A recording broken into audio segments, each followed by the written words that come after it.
Hello, everyone, and welcome back to the RGL LAN 2025. We had a long night last night covering the invite playoffs, but now we're moving over to Division 1, kind of the consolation bracket for the teams in the invite from the season. There's 5 through 8 teams, and we've got 2 of them left. We've got Anglerfish and Fjord fighting out for the Division 1 title. Joining me, we've got Samus on production and Turbo here for the cast. You've had a busy weekend so far, haven't you, Turbo Tabs? How the hell did I get back here? I don't know why on earth I agreed to this. This is hell on earth. I'm back in the building. It's a wild one, wasn't it? A late finish, but it was an interesting game last night, lasting a fair few hours. We had a 76-minute sultry game to finish things off. Froyo Tech really on the ropes, but they managed to just about sneak through, I guess. But I wasn't too convinced. No, it was obviously very close and as fun as much as we jest. It is kind of nice to see those really cool games that go on forever, and just having it be a very close juggernaut of a game. But the body is also telling me different as well at the same time. But hey, we've got a completely different set of gamers right now, so maybe these two teams are a bit more defined in their gameplay, or decisive perhaps. Yeah, we'll have to see. It's I know that Fireside have been covering a fair few of these Division 1 games yesterday. But if it new to Essentials, these two teams did both play in Invite last season. Didn't quite make the cut to get into the big playoff bracket, but both had pretty okay runs. But that means that they've actually fought off against each other quite a few times so far, both online and on LAN yesterday. And I've got to say, for the most part, it seems like we're coming into this with Fjord having the upper hand. But again, it's LAN, like it's a final. Anything can really happen. Yeah, Fjord and Anglerfish played off in the upper bracket, and Fjord did win out on that. Anglerfish did make it through the lower bracket run to get back into the grand finals, but now playing off in the grand finals, they will give a free map to Fjord Gaming for winning that upper bracket. And this is where my beef immediately starts with NA. There we go. Come on, it's been 2 minutes in? We're already beefing.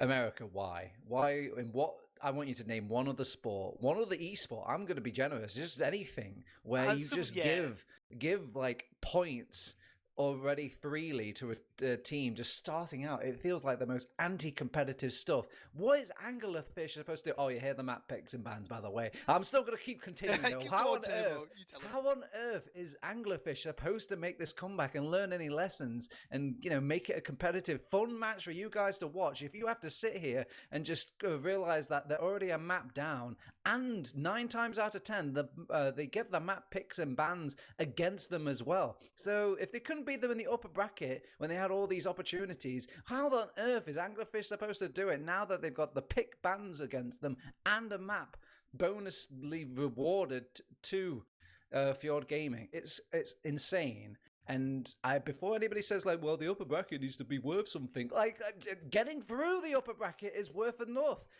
There's another set of teams in the lower bracket that could just be nipping at your heels that want to take your place. And it's a fucking miracle that Anglerfish are able to kind of turn up here and have some sort of positive morale about this game. Hatred, anger, I hate it. Thanks for that one. I'm going to say I do broadly agree. With that. I think, honestly, like what we've seen various LANs. There are a few other esports. I know some esports go as far as they have the team from the lower bracket like basically gets like a series disadvantage. That was worse. That was way worse. The old Rocket League LANs, you'd play like a best of 7, and if the lower bracket team won the best of 7, they play it again. Yeah, they used to do that. They used to do that at old ESA events and all this, and this were genuine games where, because obviously there were times in the NA sphere where some teams would play a little bit later in the evening compared to over in the EU land things. They play around maybe like 10 p.m. in their local time. And there was one where they genuinely played about 6 hours, and it went into the morning. And yeah, it only took a situation like that until they realized, maybe we shouldn't do a bracket reset. But they think that they fixed it fully now. They haven't. You need to crush and get rid of this map advantage stuff. And if you don't want to do all the 5 maps of the best of 5 without the map pick advantage, just do a best of 3. Dear God. Yeah, there's various things you can change that, but yeah, I agree. I think it's a really rough one coming in for Anglerfish. I guess part of you could say, well, they kind of should have won the game yesterday, but the part of you is like, well, they fought their way back in the low bracket. They beat Chop Chuds, as we can see on the bracket just now, and they've earned their right to be here. And they've got again, the odds are stacked against them. They did lose yesterday, but in the season they actually took a map off of Fjord, and they could theoretically bounce a bit here. Ben, this obviously isn't my first time kind of voicing these public opinions. I hoped that some of my little posts on the forums and whatnot kind of maybe influenced the last LAN we had where they didn't have it, and thank goodness we didn't have it, because what a LAN final it was, having everybody play off against each other, even Stevens, even playing field. But I actually went back and looked at the old RGL history logs to see who actually ended up losing or winning, or does it actually decide things, does it make things close. Every single team that's ever had a map advantage has won their grand final, except one team in one instance, and that was Feriotech against G6. Yeah, that was a couple of LANs ago, I think, if I remember correctly. Yeah, that was their first win on G6 against Feriotech. Very, very hype moment, but it's very rare it happens, especially like a full map is a big, big advantage to get. I know you mentioned before about the LANs, with the Fireside LAN, they had it was a 7-map pool, and they played a best of 5, but the advantage for the upper bracket was you just get to pick the 2 maps that aren't played. And that's good. I think giving the map pick advantage, that's still pretty powerful for a lot of these teams. G6 got to play Bagel in that game, right? And you'd never get to play Bagel if Witness get any ban at all. And yeah, it is, honestly, we're not saying don't give them any sort of little advantage or anything along those lines, but a map is just, again, so big, so colossal, and you feel like, okay, it is just 1 point in the scoreboard. If you were really that good, you could just make the comeback. There's loads of ripple effects here happening in the background, Ben. Do you think you feel a bit happier on the side of Anglerfish if you felt like you lost the upper bracket, and then now you have to play against these guys, and now you've lost a leg? That was something going into the second time round. It's one of those. It would be extremely hype if they were to come through and they were to win this, and obviously you have to win essentially 3-0 or 3-1 in this kind of a best of 5, I suppose. Because if ever 2 maps go the way of Fjord, they're going to win it overall. But like I say, I guess we can maybe talk a bit about maps. They have managed to get their pick in. Metalworks, looking at the strengths of Anglerfish, that's the one map they've taken off of Fjord in this last season. So they do get that in there at least. It's not like, for example, a Fireside LAN final where all of the maps are essentially chosen by the team from the upper bracket. This time around, they do get their own pick. And maybe even if Sunshine goes wrong, they get Metalworks, then they're only a Bagel and a Gully Wash away from something to maybe get back in. But yeah, it is going to be an uphill road for them. Yeah, it's going to hurt the soul a little bit.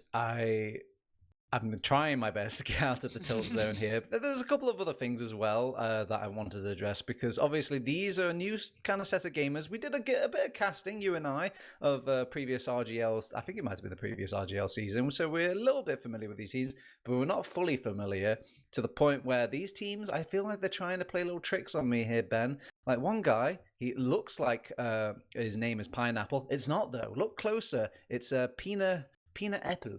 Okay, so before anybody starts wagging the finger does EU not know how to say pineapple? No. Look closely, streamer. It is right there in the text. Peanut apple. How is it? Is it peanut apple, or is it pea-naple or something? I'm not sure. What are we going for here? The nicknames here are just crazy, because this isn't even the worst offender here. But come on, we can peanut apple is, I think, is what I'm going to go with. One guy literally just called himself the gorilla emoji. What the hell am I supposed to say for that? So I'm going to call him Nicholas. Yeah, there's a few of the good ones. There's a couple of D&D based names as well. We've got mages. Oh my god, the unicorn wizard, the great Wizards mage, as well. Yeah, the slice rogue. Is this critical role? What the hell? Yeah, surely they might have some tricks up their sleeves with an entire roster of players like that. But I don't know, they might need some tricks up with Sunshine. I believe we might be. I'm trying to read the chat at the same time. It's a terrible idea. We should never do this. Oh, but dear. I saw there was an issue with someone's PC. They've gone and come back. They're now in the server again. And then someone said left the venue GG. So I don't know what that's supposed to mean. All right, let me scroll up. Let me have a look. Gorilla Emoji says he's left the venue. Who is he? I don't know in this context. Giblet. Giblet is in the bathroom 2 hours ago. Maybe we shouldn't air this dirty laundry out. Yeah, we don't know. We don't know what sort of stuff they're talking about. No. All I'm saying is I'm trying to work out a gauge of how long we're gonna have before this game starts, and okay. We're getting news. Someone's PC had to get moved. So that was the thing I heard about before. This new thing about someone not being in the venue, I'm unaware of. But given that there's 12 players in server currently playing Soap TM, I don't quite know who that is. Who we're missing. Man, usually I turn off the PC when I move it personally, Ben. But these NA people are wild. Yeah, it's a weird start, but I guess the one plus we have of it being only 4 map best of 5 rather than a full 5 maps is that we've basically had like a map worth of time before this game started. So we do have one map where it cannot go over the time because it is a map based on time objective, which is Bagel. We can't, full fat freedom rules it in this one. So, we've got a bit more guaranteed time here, but all these other 3 potential maps here, Ben, they're fair game. Yeah, they absolutely are. We saw last night they can go quick or they can go long.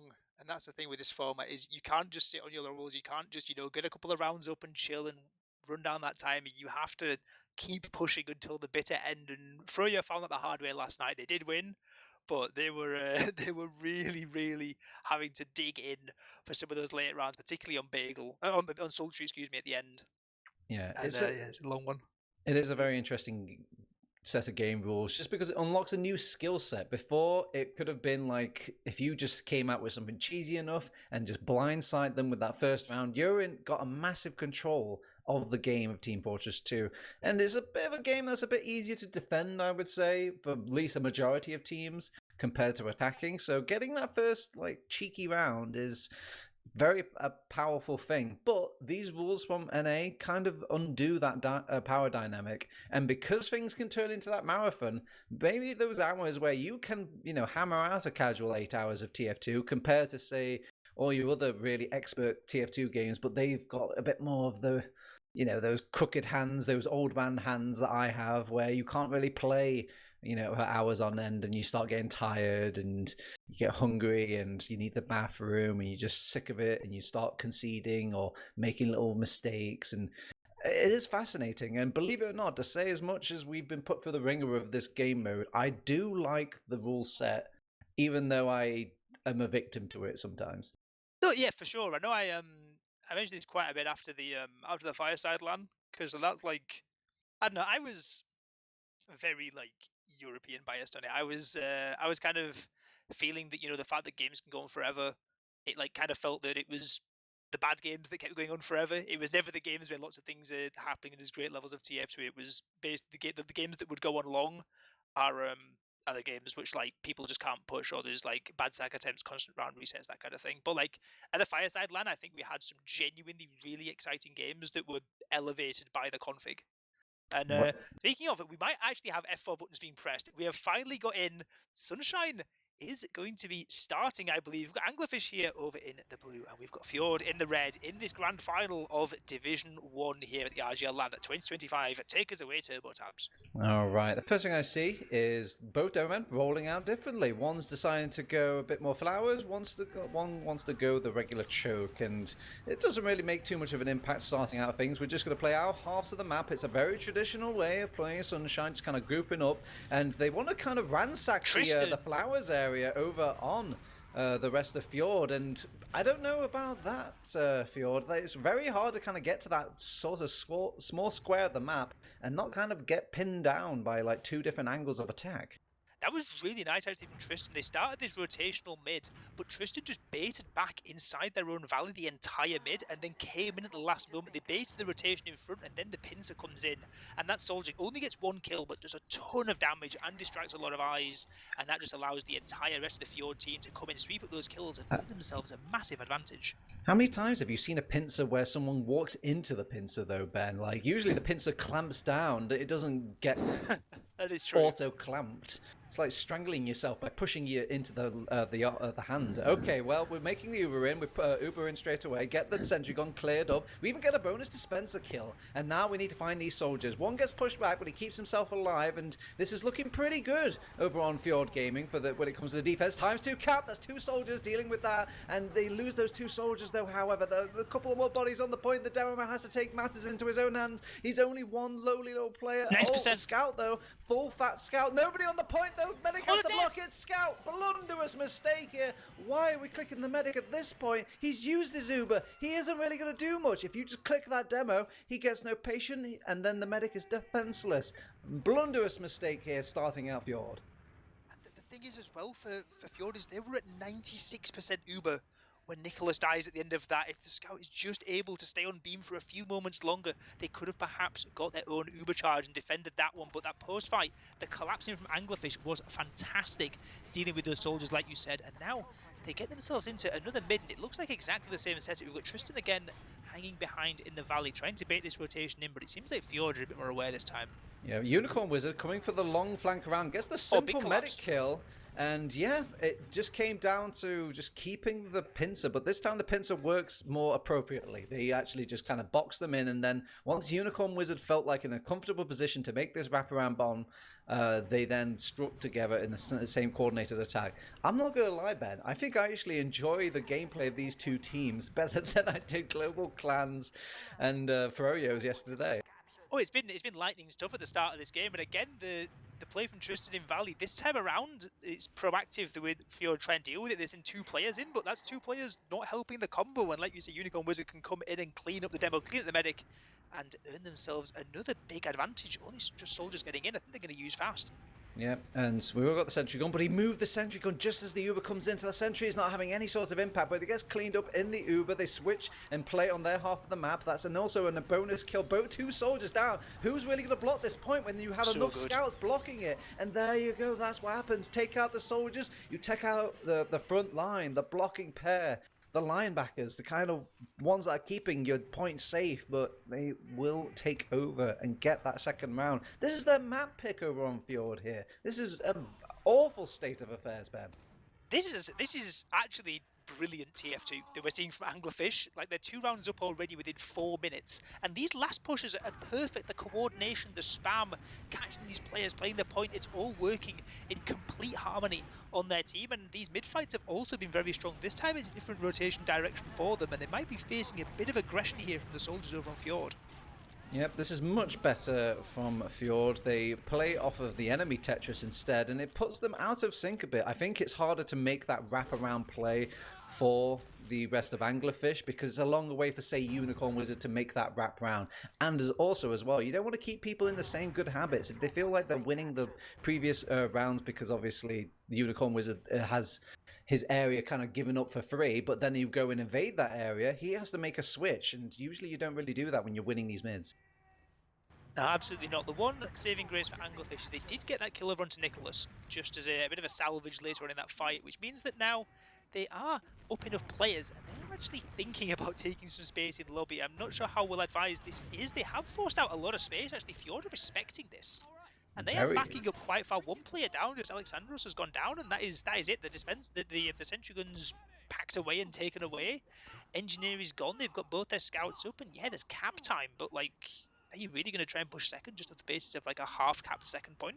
You got to keep in mind, this is the grand final here, Ben. This is where some serious TF2 kind of starts rearing his head. When I mean by serious TF2, they get a bit defensive. They go proactive with the Uber. They get a nice kill onto the demo man, but it's not the medic kill that they were looking for on Slice Rogue. He will get his Uber charge, but it will cost them the second point. I'll be intrigued now to see if they try and go back in. Tristan is all the way behind. There is actually only 3 players here on last trying to hold on to this medic. They're really trying to not have Slice Rogue have to force it out, but I think they might have to force it eventually because there's so many players in for Fjord. But they see the spawners and they decide it's time to retreat out. And now is where Tristan's positioning becomes even more interesting, because Tristan is going to be able to maybe start cutting players off in the retreat. We've already seen 2 players. The entire flank of Fjord has had to go back to deal with this one roamer, and now the Uber can come in and they can start chasing down Fjord.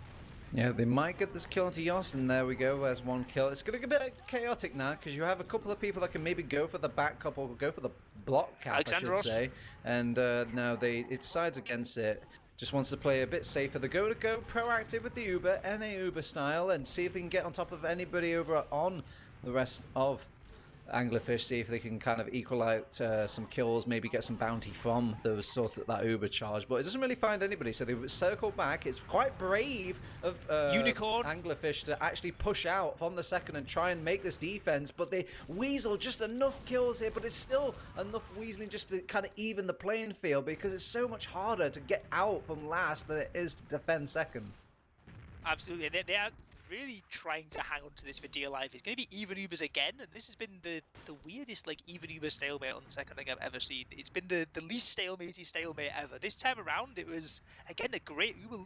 It looked like a great Uber from Fjord eventually, but then the recollapse comes in. They also had a Unicorn Wizard in behind in Cafe taking the same position that Tristan had in the last fight, and these soldiers coming in are just doing so much great work over on Anglerfish. But Fjord, they managed to get the important kill over onto Slice Rogue. It's going to be even Ubers, and now potentially things might slow down. I know I might bite my tongue though, because I know we've had a pretty ferocious start to this map. I gotta give credit to the teams, Ben. This seems like very nuanced and like coordinated gameplay. Like usually you see somebody just like, I don't care, I'm like the big dog of this team, and they just start doing whatever they want. But these teams are like cancelling plays when it's just not the time to, or things change. And I'm really impressed with both of these teams. It's like small little nuanced stuff, and I've kind of missed this TF2.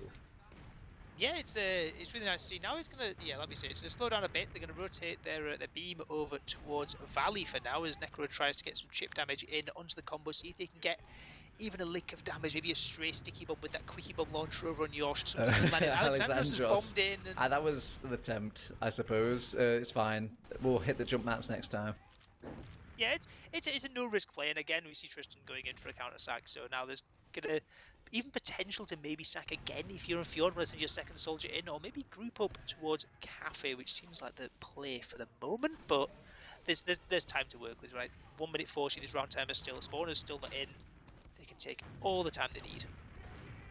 Yep, this looks like almost like an older style of TF2, just very calm, very safe sort of gameplay, not risking too much, and just trying out, like say, like a 5% step out of bounds, and then if that doesn't work, we'll just hide it out a little bit. In theory, this is kind of helping out the rest of Anglerfish, because they're 2 rounds up, so having the times tick down a little bit and making the win condition a bit harder for the rest of Fjord Gaming isn't really the worst in the world for Angler. Oh, we see a double bomb come in off the back of one sticky that landed onto Slice Rogue. 1 rocket, 2 rocket, oh 11 my God. HP for Slice Rogue. Alexandros was very, very close to getting that one. That is literally just the regen of the medic that keeps Slice Rogue alive, and that's the back of 1 sticky with this quickie bomb launcher. Yeah, a little shout out to Deadly Seed as well, even playing a little bit of the flank, trying to get the pistol out to see if they can get those little blasts plinking damage onto the medic, and it was close, just not quite close enough with the hits, so it is an admirable try. They've still got plenty of chances to keep going for it, but they've got 29 seconds left to make this capture happen. They will pop off Ubers, because otherwise we won't see any Ubers in this last 30 seconds of the game. Pineapple is going to go behind, click up a couple of health packs, and take a couple of people behind into the base, kind of just turn their eyes and distract them. Tristan goes down, going down into the boyfriend bond. Yoss even cleans up the other opposing soldier, that's Unicorn Wizard, and they go for the flank, they go from the choke. If they realize that if they push from Cafe, or they retreat from Cafe, we can just cut them off straight from the flowers, and yeah, it's worked nicely here for the rest of Angler. That's the awkward timing there of that push. I think Fjord honestly took that Uber in a little bit too early, because imagine if they do that push like 10-15 seconds later, and they lose all their players, but Anglerfish don't have the time to start that cap on second, and we go into another mid fight. But now this is disaster stations if you're over on Fjord, because they've lost mid, they've lost second, and they're on their last. Getting a gun, getting stickies up, and they are at full disad once again. And these Anglerfish Ubers have looked very clean so far, so they're looking to make it 3 for 3. Yeah, and sentry gun hopefully isn't moved in the same vein, and there we go. So they will pop off the Uber. It looks like the sentry gun will get cleaned up any second now. There we go. They've cleaned up one soldier, and Peanut Apple's also going to go down as well. It's another similar situation. If they just clear these stickies, what is a demo man to do at this last point? And they just time the push across the point very accurately and execute wonderfully over on Anglerfish, and that's a third round on the board for the map pick of Fjord Gaming. It's actual poetry in motion watching these last pushes. It's like I'm sat in flight cam over the thing, and you can just see the wave of blue players just like wash over one side of the point and then splash back across the other way. Like it's fantastic. It's really great coordination. Again, they're like Fjord are getting tossed and tumbled around, and they can't do anything about it. Alexandros has gone very aggro on the mid though. If he gets out alive, just steering a couple of attentions, like, hey, look at me, don't look at my team, just look at me. And Peanut Apple again doing that sort of similar play, look at me, don't look at my team, because my team is going to push across the point. But Anglerfish, they saw it coming a mile away. They ignored Peanut Apple and just focused on the rest of the team as likely to push across whilst these soldiers make their jumps. And keep in mind, if you ignore these soldiers, they're doing damage to themselves. It's like a pseudo damage against those soldiers in a way, so they can't really keep doing these fake bombs over and over and over again because they're not really contributing too much, only hurting themselves. It was a very aggressive attempt there from Josh and Nicholas across the point, and they paid with their lives, and they paid with what is going to be another disad last. I guess this time around the medic did die early enough that there is a very, very tiny hope of Nicholas getting something late into a post fight, but it's still 50 ad at the point of entering lobby. And again, Anglerfish, like I've said many times, they've looked clean into last, and they're going to try and make it work once more. This time it's a bit more awkward though in the doorway. Yep, it's looking a bit better this time around. The soldiers keeping themselves alive a bit healthier. Peanut Apple managing himself back all the way to his team, and you can tell the difference. If they keep the soldiers alive on this last point, they're much more likely to actually hold this last.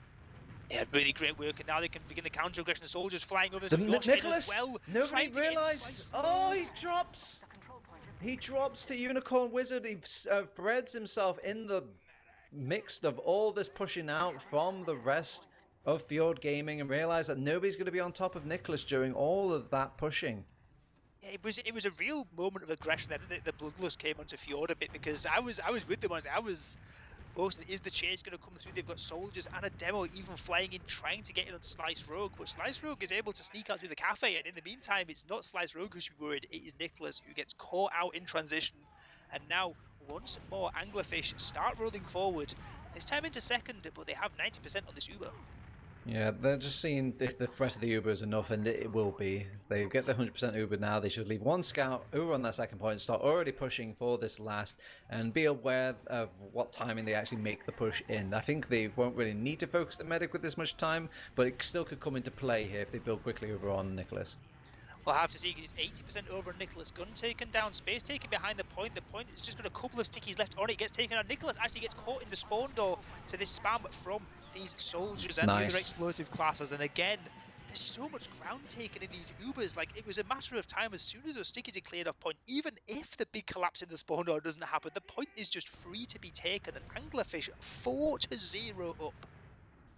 Yeah, I think it just comes down to mechanics of kind of rotating out, giving something that the rest of Anglerfish have to address, usually a sniper or a sentry gun, and then the other side needs to just be such a tanky blob that even if they cut across the point, they're going to fade and get gobbled up by that blob when they push across like that.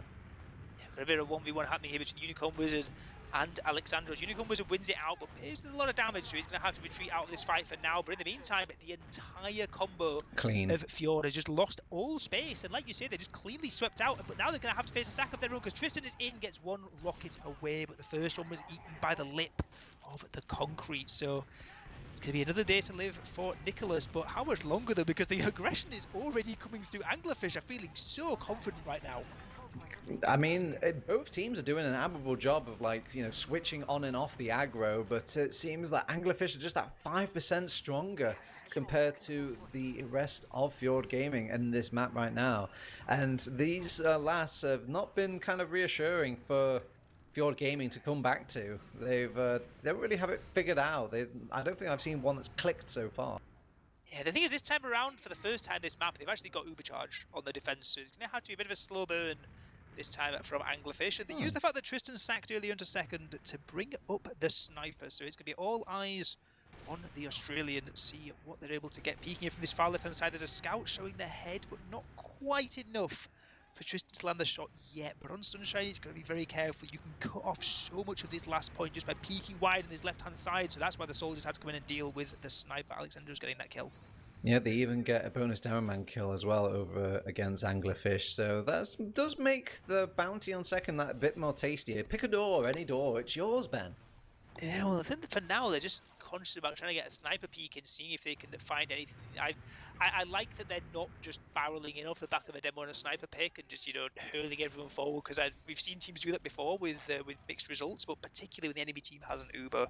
I think this is far more sensible. Just play for the sniper, and the sniper's taking shots because Necro takes down Tristan, wins out the sniper v sniper fight, and this is just going to buy more time. Yeah, but I mean, is time on your side? You've got 4-round gap. That feels like a massive turnaround when it comes to just making sure you don't lose a single round of that during the freedom rule. So perhaps maybe you could just get a bit more proactive in these 12 minutes left of the game. So even if you do, oh well, then again, if you do make a mistake, it's going to be over, right? It's is it first to 5 or is it 5? Yeah, gap? It's first to 5 still. Yeah. I see. Yeah, it's the new rule. Slice Rogue does manage to surf away from Alexandros, and this is going to buy time for a bit of a spy play coming in. The spy in onto Nicholas gets the frag, but Tristan goes down on the spy. I think got a second one. Why have they got a second spy?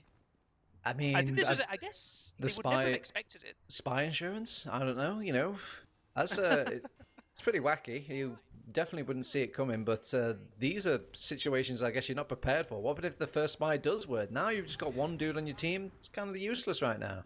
Yeah, I guess they didn't put faith in Tristan there, right? Like Unicorn Wizard was like, you know what? I don't trust my team. It doesn't. They're going to get the stab. I'm going to come in and get the second one, but they definitely don't expect it. But what they need to be expecting here on Fjord is another Uber charge coming into their face. It's going to take quite a while to go down, but so much space being eaten up by this Uber from Anglerfish, and the big collapse comes in on this right-hand shutter door. Players falling left and right from Fjord. They're so weak as well. Nicholas quite away from this Uber charge. Lots of cap time coming through. Players diving onto the point. 1 HP from Mig finally goes down, but Fjord, for the first time this game, have managed to hang on properly in this. They've managed to keep the medic alive. They've managed to keep a couple of defensive classes up as well, and maybe they can think about walking forward. The ad is actually not that much, so it's maybe a bit of a risk, especially when bombs come in like this. Tristan will be deflected back. Unicorn Wizard, though, going for the back cap more than likely. Actually, just trades out to the watching flanking member, so well done by, I think that was Alexandros there, cutting off Unicorn Wizard and whatever shenanigans he wanted to get up to. 100% overcharge. They could still use the threat of this to kind of come into mid, and it's already Yosh getting proactive. If I was Anglerfish, I don't think it's the worst fight in the world to take. You got that respawn advantage, but they weren't quite set up. They weren't feeling confident, and who knows like what kind of NA Uber shenanigans would have came out for a second there. So playing it safe and sorry. This is some, remember, safe grand final TF2. So, and they've got a lot of rounds to claw up. They can't afford to make one mistake, so that might means, you know, delaying some successes here, Ben. Yeah, I think on a normal like 0-0 kind of game, I think we might see Anglerfish try and take the trade there, like you say, and just use the fact that their spawners are going to be faster.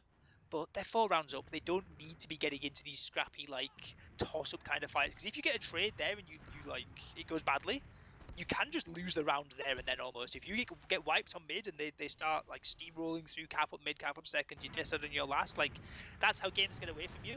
So Anglerfish are playing this very responsibly so far, but they've got soldiers bombing in, but they're being dealt with so nicely. Deadly Sea's going down as well over on the Valley side, and that leaves Tristan, the one to bomb in, up onto the Bell. Just going to be a bit of distraction so far because the rest of the combo is trying to walk in from choke, but this pipe's being landed here, I believe, by Yosh. It's way too hard. Over onto Slice Rogue. Although they're giving up ground here, with 2 players down, they feel confident with the numbers alone, but if they could see the health of Angler health right now, it's so low. They actually buckle 1 demo man because of that. There's a wonderful placement from Tristan though to kind of rain down some fire against them, but keep in mind every respawn that comes back from Fjord Gaming is going to come back that just a little bit sooner. We dedicate to a mid Uber though, a bit risky for my liking, Anglerfish, but staying in as well. Yeah, they're going to come back into this fight again. Those respawners are going to come back in. Tristan, nice coordination with his team to kind of strike them while they're playing patient. domination over on Fjord Gaming, but they've got their own roamer that's doing some of these as well. Slice, you don't live this. Please do not live this. How are you living? Yeah, oh my, okay. That's 2 kills on a very delayed timer, and it's a cool game of TF2. The longer you kind of take, the more your punishing will definitely be later on. Unicorn Wizard getting scrappy, gets the kill onto the demo man, and finally, like it should be in a game of TF2, 2 scouts will reign supreme. That's kind of the reverse situation that we saw before, where I mentioned Anglerfish could maybe have come in for that trade. This is exactly what Fjord did. Players down, decided to take a trade on mid, and they reap the rewards of it because the spawn waves came in so much nicer for them. And now, see, it's working out perfectly. They're going to cap up second. Going to be roughly even, but there's going to be some defensive off-classes to deal with, so maybe Anglerfish can stabilize. Getting a... No, not going for a gun, going for a sniper instead. Yeah, there's no time to get a gun at this point, so going for a sniper, just something to put the pressure onto these Fjord Gaming lots, but we need to go back to Cookie Cutter now. We lose the Demo Man, though. No stickies on the point for the rest of Anglerfish to kind of deal with, and Fjord Gaming, it looks like they're going to get the first round on the board. Unicorn Wizard trying to make the last final stand, but he's only one soldier in a massive 5-man world. Yeah, they just got to be better at holding those doorways in their Anglerfish. They get, like, bullied out completely. Yes, the Arab player down, but there's still someone on Fjord having to cap up that second point. And Fjord, this is the bounce back that they need. 4 rounds down is the hardest comeback that you can do in TF2, at least on this config. So it's going to be a long road still, but this is the kind of start they needed. A clean conversion there in what otherwise could have been a bit of a messy, even situation. And now they're mid, they're going aggressive once more, but Yosh has been taken weak and Alexandros has been taken down, and it's the call to leave for Fjord. These mid fights from Anglerfish have been consistently way better. Yeah, they basically got a nice bit of spam on Mig to start off with, and they called out, "He's so low, he's so low." So obviously your Roma's going to take the charge and try and go for that kill. Couldn't quite fish it out, however, and with such an early death on the other side, that means that maybe it's much easier and safer to cancel than it is to go into that 6v5. And this bait with the soldier as well has managed to bait Peanut Apple into bombing onto Choke, where he's taken down, and actually Alexandros goes down as well. The flank. The flank is in behind. Tristan might be able to go some players. Massive flank. Massive rockets, massive scattergun shots as well from the Great Mage, and these last couple of players, Yosh and Nicholas tried to get out to last. I think we even get out in time because Yosh left last man standing. Nicholas goes down. Second point isn't even capped up yet, and there's already players on last. It's a celebratory Uber. It's there for the pretty lights only. It's not a weapon. It's a flare. Wow. That was, again, off the back of one soldier pick. They just managed to completely collapse the flank in on Anglerfish. And those players, as soon as there's players running riot in lobby behind like that, there is no escape. And Fjord, like, they are stunned off the back of this map. Yeah, I mean, this is, as far as like the timeline goes, this is the best start you could hope for. Usually that first map pick that you make, Ben, is usually the confidence starter for your team. And if this is the result, it didn't even go to like any sort of sudden death timer or, you know, really just kind of eking out sort of rounds here and there and all this. It was looking very comfortable for Anglerfish, and on the map pick of Fjord. If I'm Fjord, I'm kind of quaking in my boots. Well, we said before, I know you had your critiques about a team getting a one map win, like advantage going into a best of 5. Well, that was the map advantage. That was the map advantage is now gone. The map advantage is to be forgotten about because we are now even Stevens and we are now essentially playing a best of 3. But it's a best of 3 where, I don't know, coming into this, I was thinking, you know, Fjord, they had a really good run yesterday, and yeah, like 4-1, 4-2, I believe it was quite confident. But now, like, Anglerfish are coming out, and they're like the level of like synergy we're seeing. Like, I don't even think it's like individuals popping off or anything. It just seems like everyone is on the same page, but like they've got that sort of like hive mind mentality where they all know exactly what each other are doing all the time, and it just lets them coordinate so perfectly. I think this team, like, this isn't just like a Sunshine thing. I think this is like a team really feeling the energy on LAN, and they are playing free flowing TF2. Ben, look at the gorilla emoji. He's endangered. Look at him. He's like double deaths compared to Slice Road. Somebody get fucking Peter on the phone. Yeah, this I know 5-1. He's got more deaths than one of the scouts on his team. How is that possible?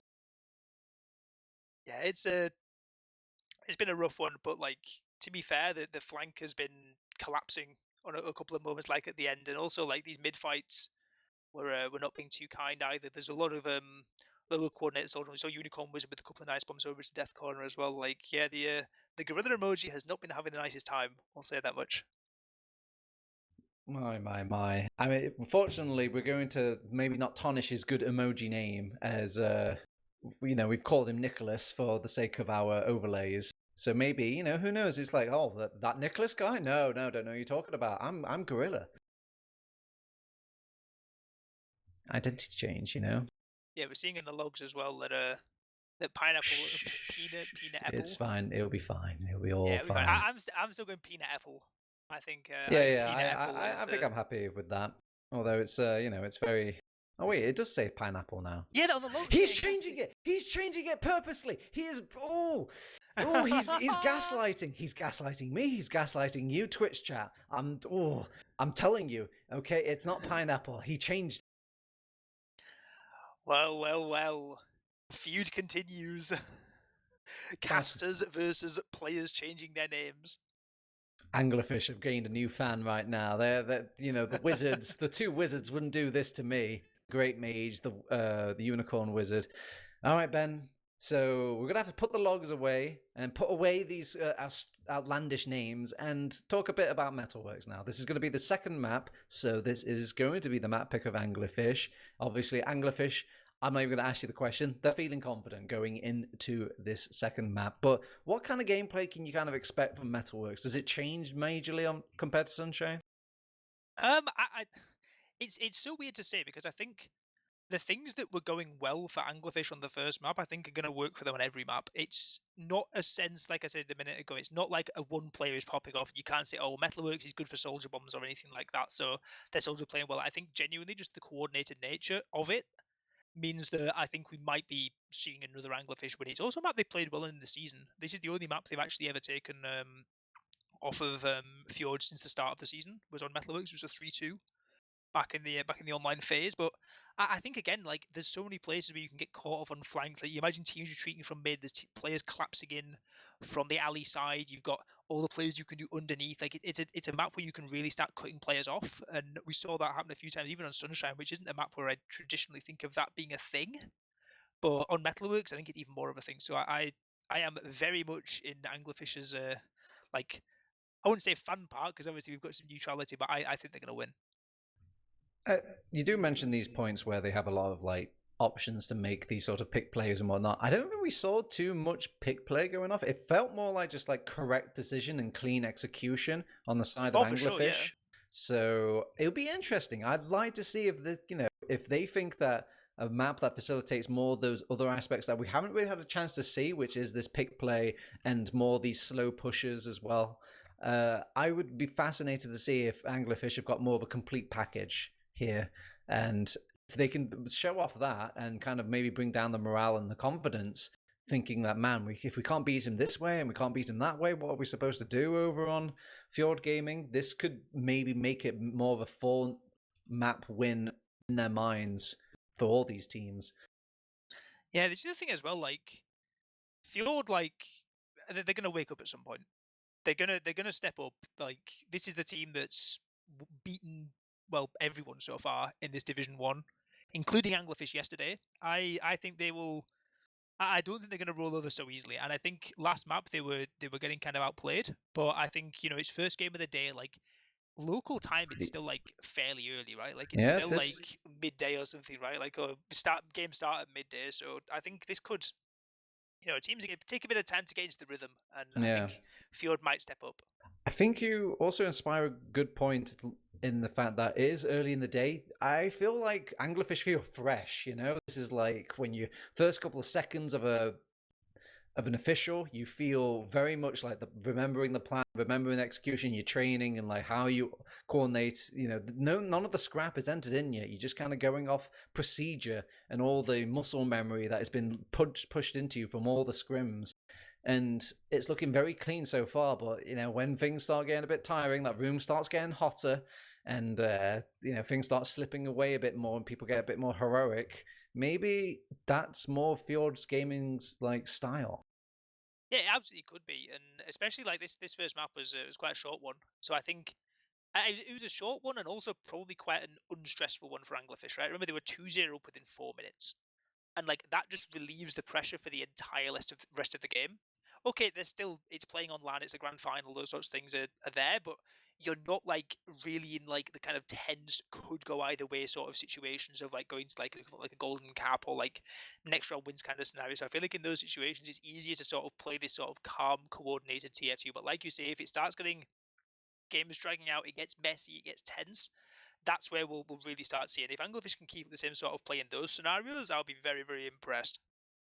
Ben, you were having a look at the RGL online season, keyword online there, as obviously these two teams met each other before, and the stat lines, they sound a lot closer in an online setting compared to like a LAN setting. I know they did that upper bracket final, and that was, I think, maybe a bit better or at least closer, but looking at the differences to these two teams in the first map so far, do you think it's the change that be LAN?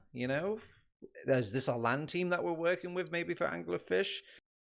I'd say that not if they really? didn't get beaten up by Fjord yesterday, I'd say that I genuinely just think they've all got up on the right side of the bed this morning, and I think they're playing at their peak, and I'm not convinced that Fjord are playing at their peak yet.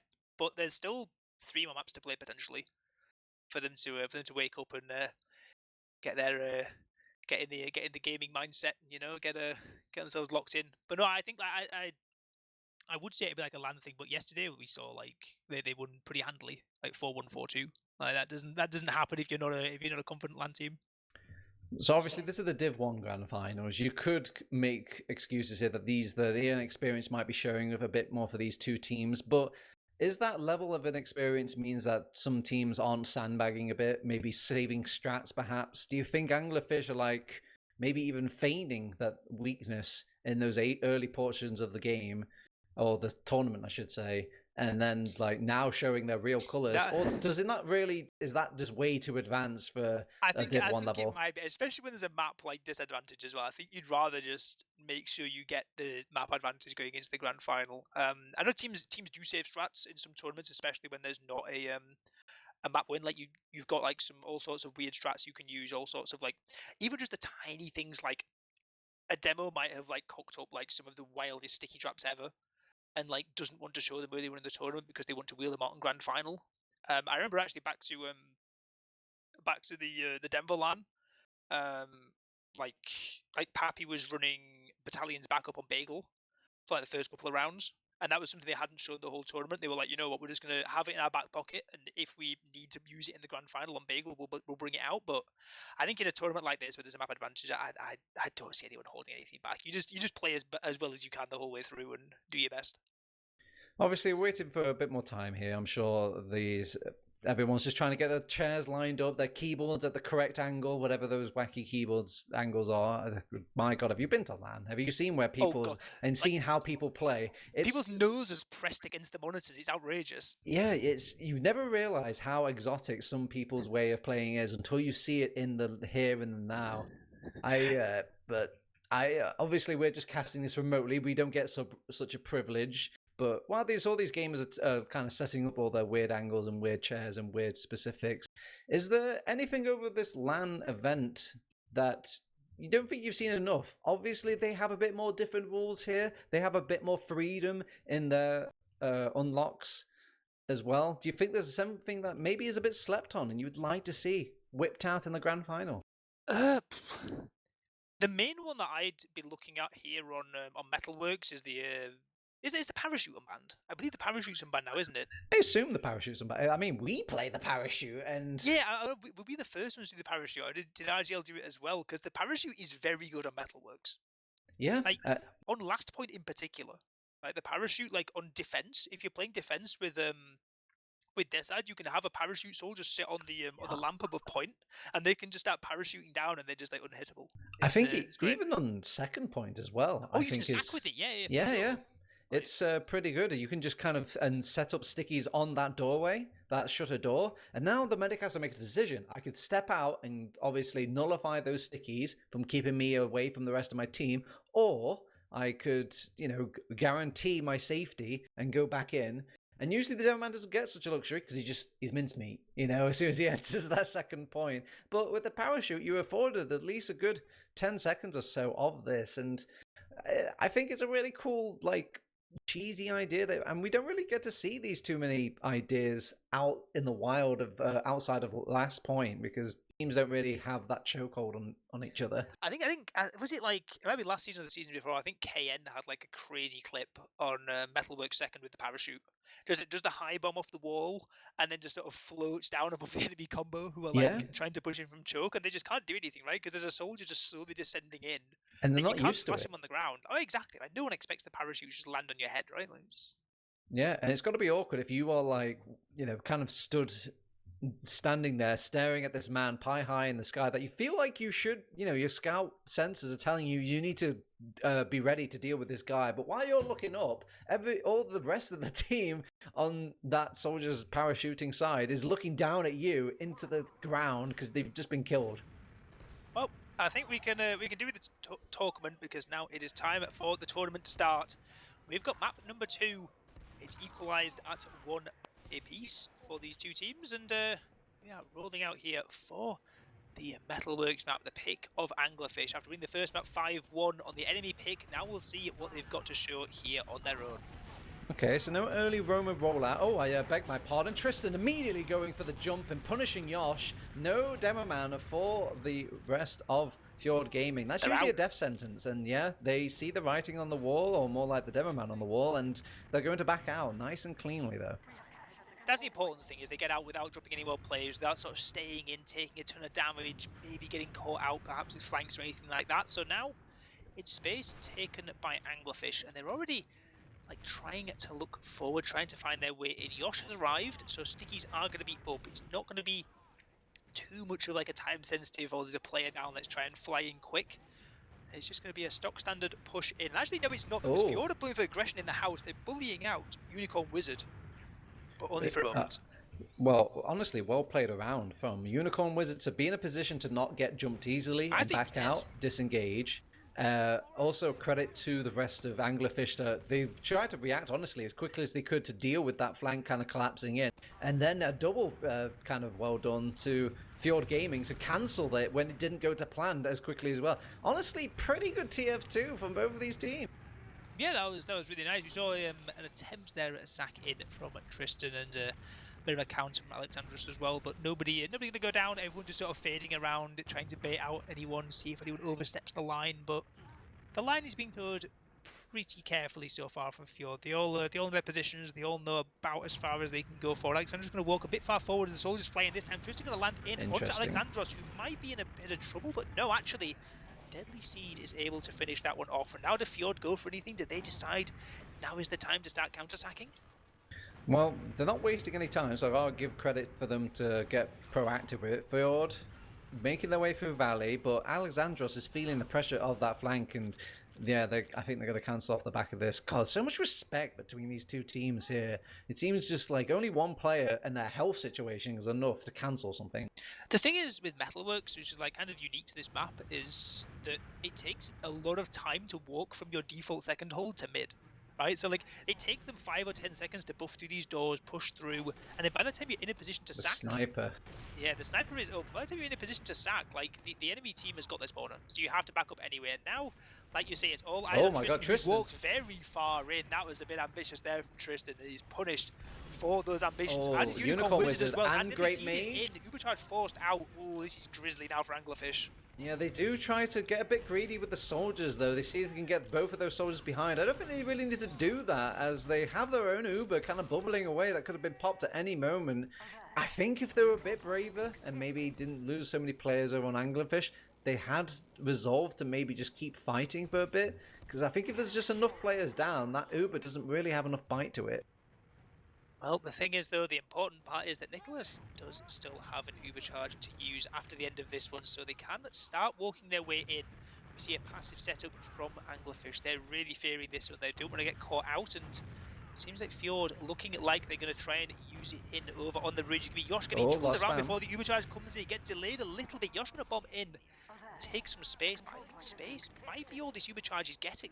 They want to come back in over on Anglerfish. They think they can have space to get in. They use the Uber, and they're making the chase onto Nicholas and company. He's taking the scout taxi out, and my God, I hope you're going to award your Uber driver 5 stars there, because he got you out nice and clean. And because of the long chase, the long commit, means that the medic was caught in no man's land and able for the flank to kind of collapse in and punish Slice Rogue for their indiscretion. Yeah, I feel like we were saying Tristan Unicorn Wizard's name last game quite a lot, but this time it's Peanut Apple and Alexandros doing fantastic jobs, just distracting around everyone.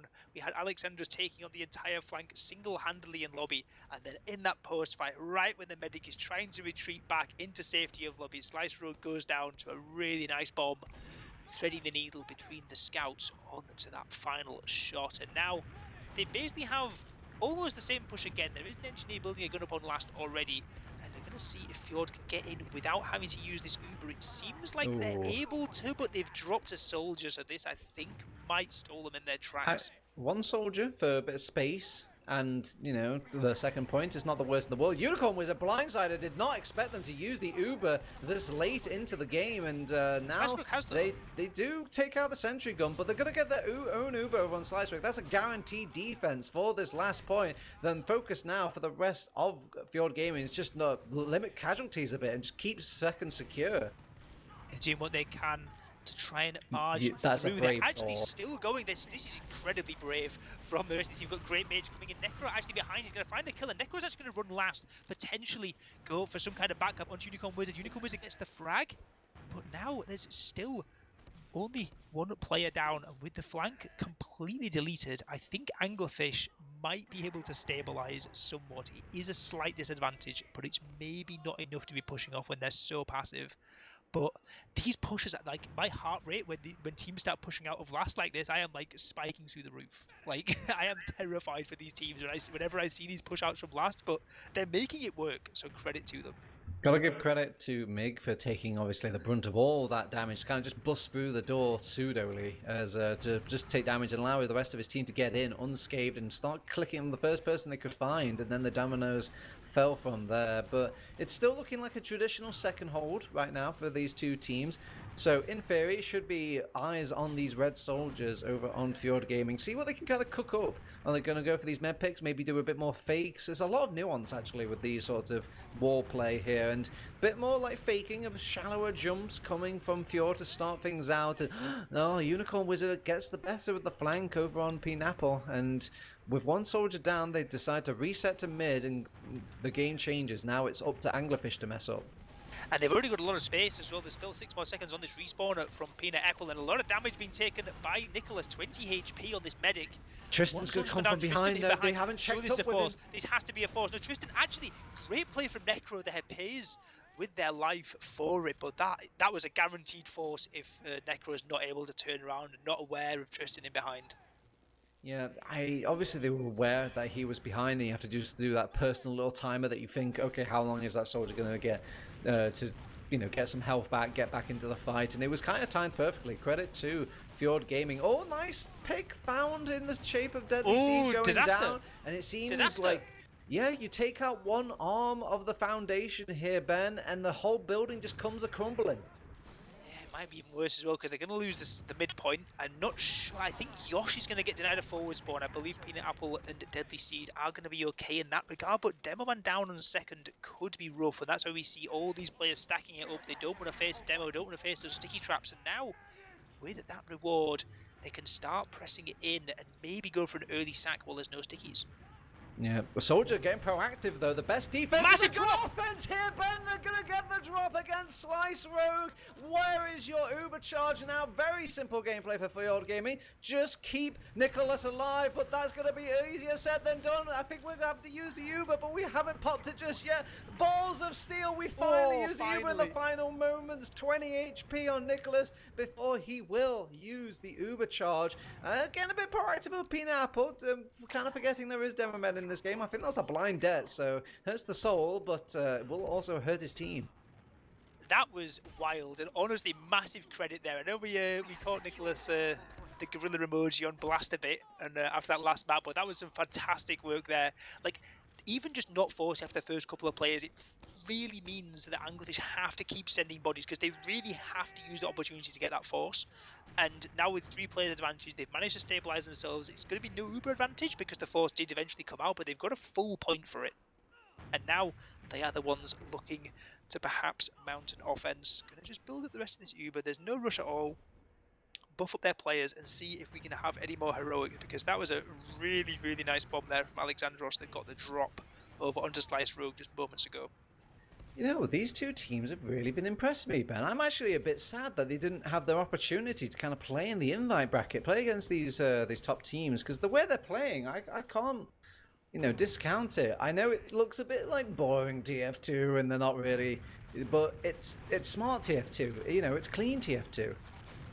Alexandra's going to be the first one to bomb in, and Peanut Apple going to bomb out, just get out alive, as now the rest of the combat. Anglerfish, they are swarming, they are swimming in the waters, trying to catch these retreating Fjord players, and they're doing a good deal of damage over towards the combo, but damage is not necessarily enough. It's a really hard point to push into, and Tristan going to appear with their life to Necro, and now this is the punishment. Now if you've gone so aggressive into mid, you have to make this big retreat, and now you're a play down into second and Fjord. This might be a bit of a weird flip-flop here between the sacks on either side.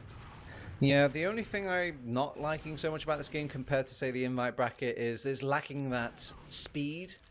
There's times where there is opportunity here for these two teams, but they don't really have the speed to kind of play off it. When the player is down, you have a bit more of like soldier tokens to spend. If so, what if he dies? But if you can draw a lot of space on the minimum and then maybe on the maximum, maybe get a kill in, you could make these transitions that both of these teams are trying to make, but there's always just that half step lag that kind of really slips up and makes these advantages disappear. Yeah, well, we're going to be, we've had a bit weird flip-flop of the sacks back and forth, and now we're back to the same kind of stock standard position here, where it looks as if Fjord are going to be setting up for some kind of sack. The beam is currently moving its way into the valley, going to be the big high wall. One of these soldiers, like Alexandra's going to be the first one, kind of toying with the idea of jumping, or maybe it's just a bit of spam, maybe they're trying to get a little bit of damage before they bomb in. Gonna just look for some info, see if they can... They are all holding the point pretty close. That does mean that this doorway from the main area is a bit more likely to be exposed. And nobody's watching under as well. Yeah, Deadly Seed managing to kind of poke his head through. Sadly, Pineapple is going to go down. That means their flank has been busted and they have to kind of just give up all of that valley space. Could have been worse though. They could have actually cut across them granary style and went all the way to mid from that main area and kind of cut them off with the high ground. But they decided to instead meet them at the valley, be very nice over on Anglerfish, and because they can't really do it the hard way, they're going to have to go back and make it easy for themselves and go back to second.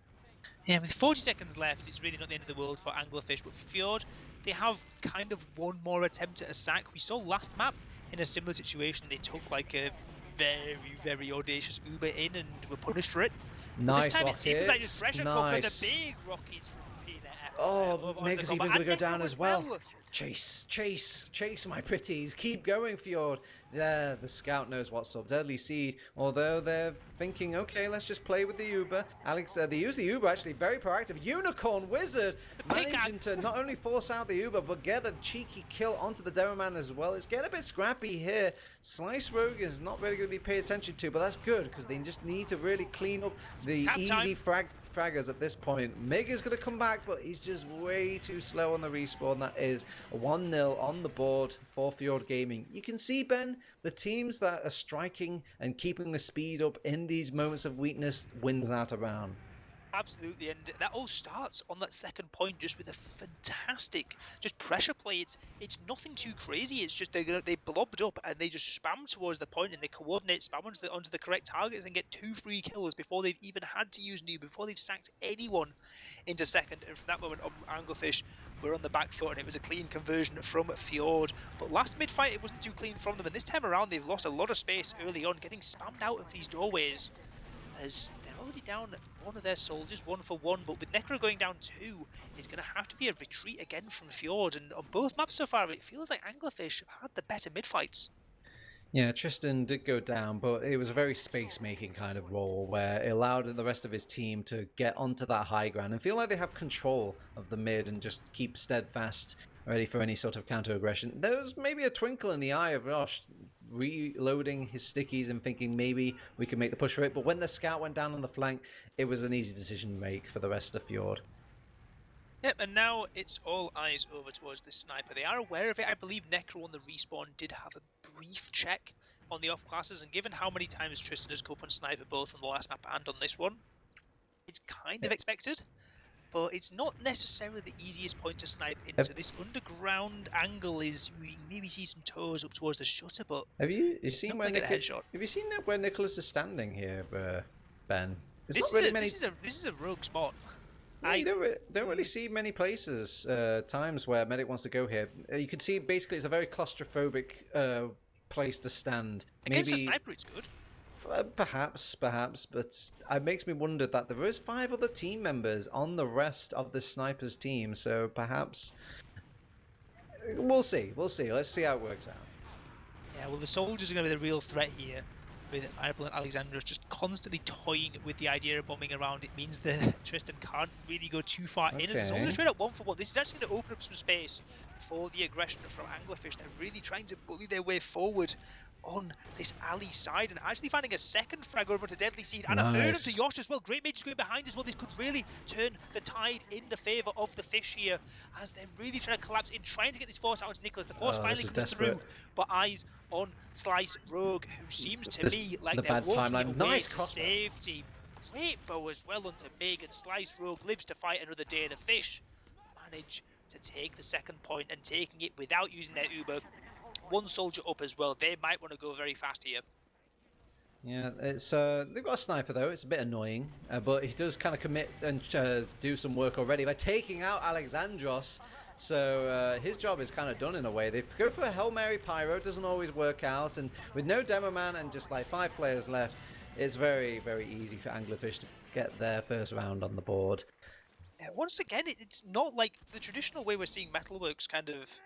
The second point crumbles is when it's like sacks coming in, there's the big double bomb off the big wall, or a sniper player, a spy or something like that.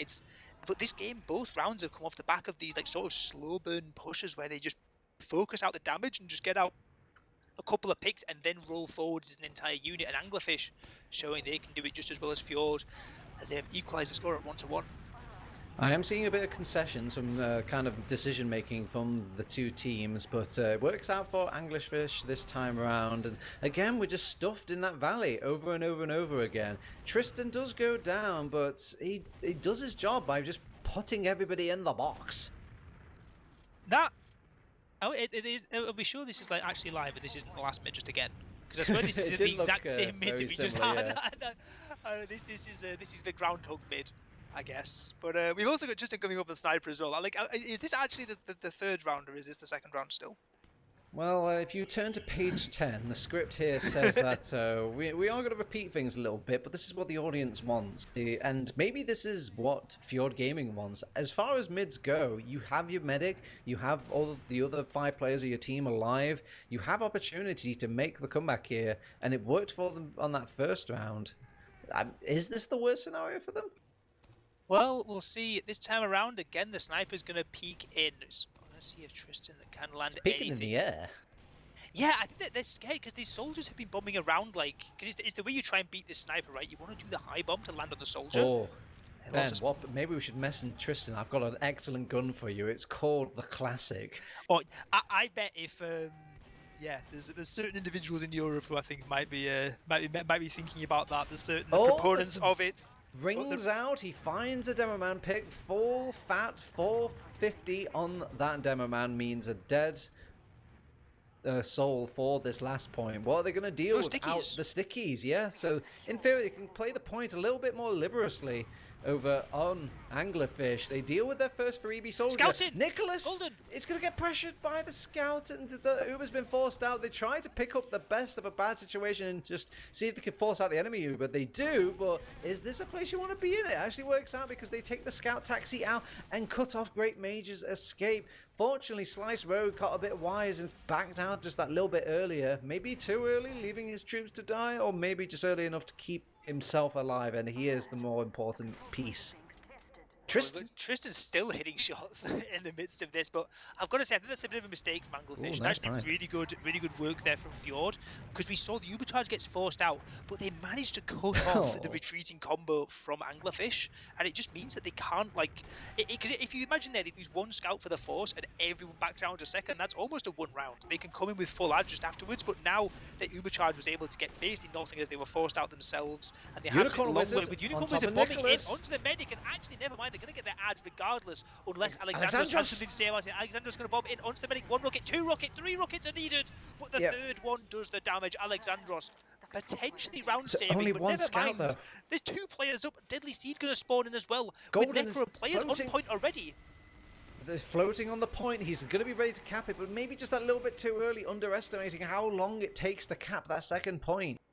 Oh, that is another crazy salvage from Alexandros on the second point. Again, getting in just completely unspotted, and yes, it takes 3 rockets, but does so much damage to the rest of the team as well. And this was second round on the board. Otherwise, like, honestly, like, it wasn't even just the full ad. They were players down. It was a transition play. It was the momentum was really with Anglerfish, but that, like, really takes the sting out of the situation.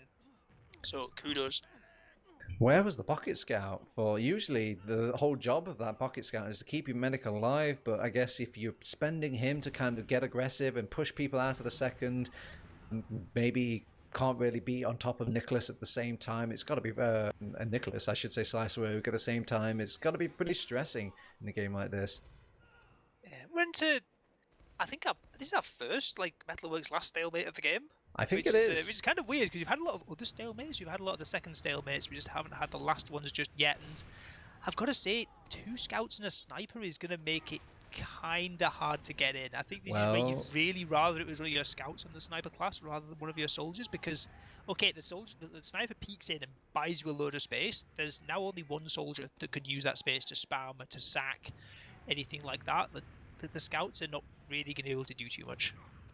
We're setting up a teleporter and a dispenser, so we've got a bit of armor for the Nicholas medic, as well as an exit route if he builds the exit. But let's see. It's kind of up to Anglerfish to obviously make a play. They have to believe in their boy Tristan, but nothing's stopping them from doubling up their efforts. There we go. Big shot.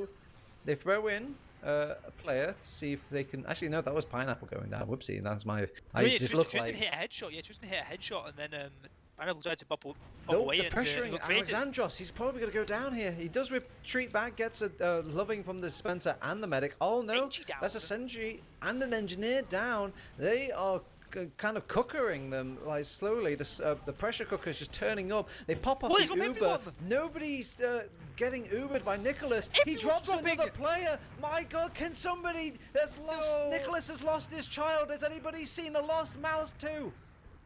Oh my, 3 players dropped right in the face of the medic, and that is going to be round done and dusted. Anglerfish gifted a bit of a freebie, to be quite honest there. That, like, I thought, okay, they're getting good pressure in, they got the gun, they got the NG, it was like 2 picks for 1. But then they get forced on the way into Anglerfish, and at that point, I think if an Uber trade happens, like, and so long as Fjord don't lose everyone in the trade, I think they're getting spawners up potentially for the back end of that Uber. And I think they can look to hold on, but they tried to milk it for way too long. Everyone getting dropped, and Fjord now 1 round up originally, now a round down as Anglerfish in form.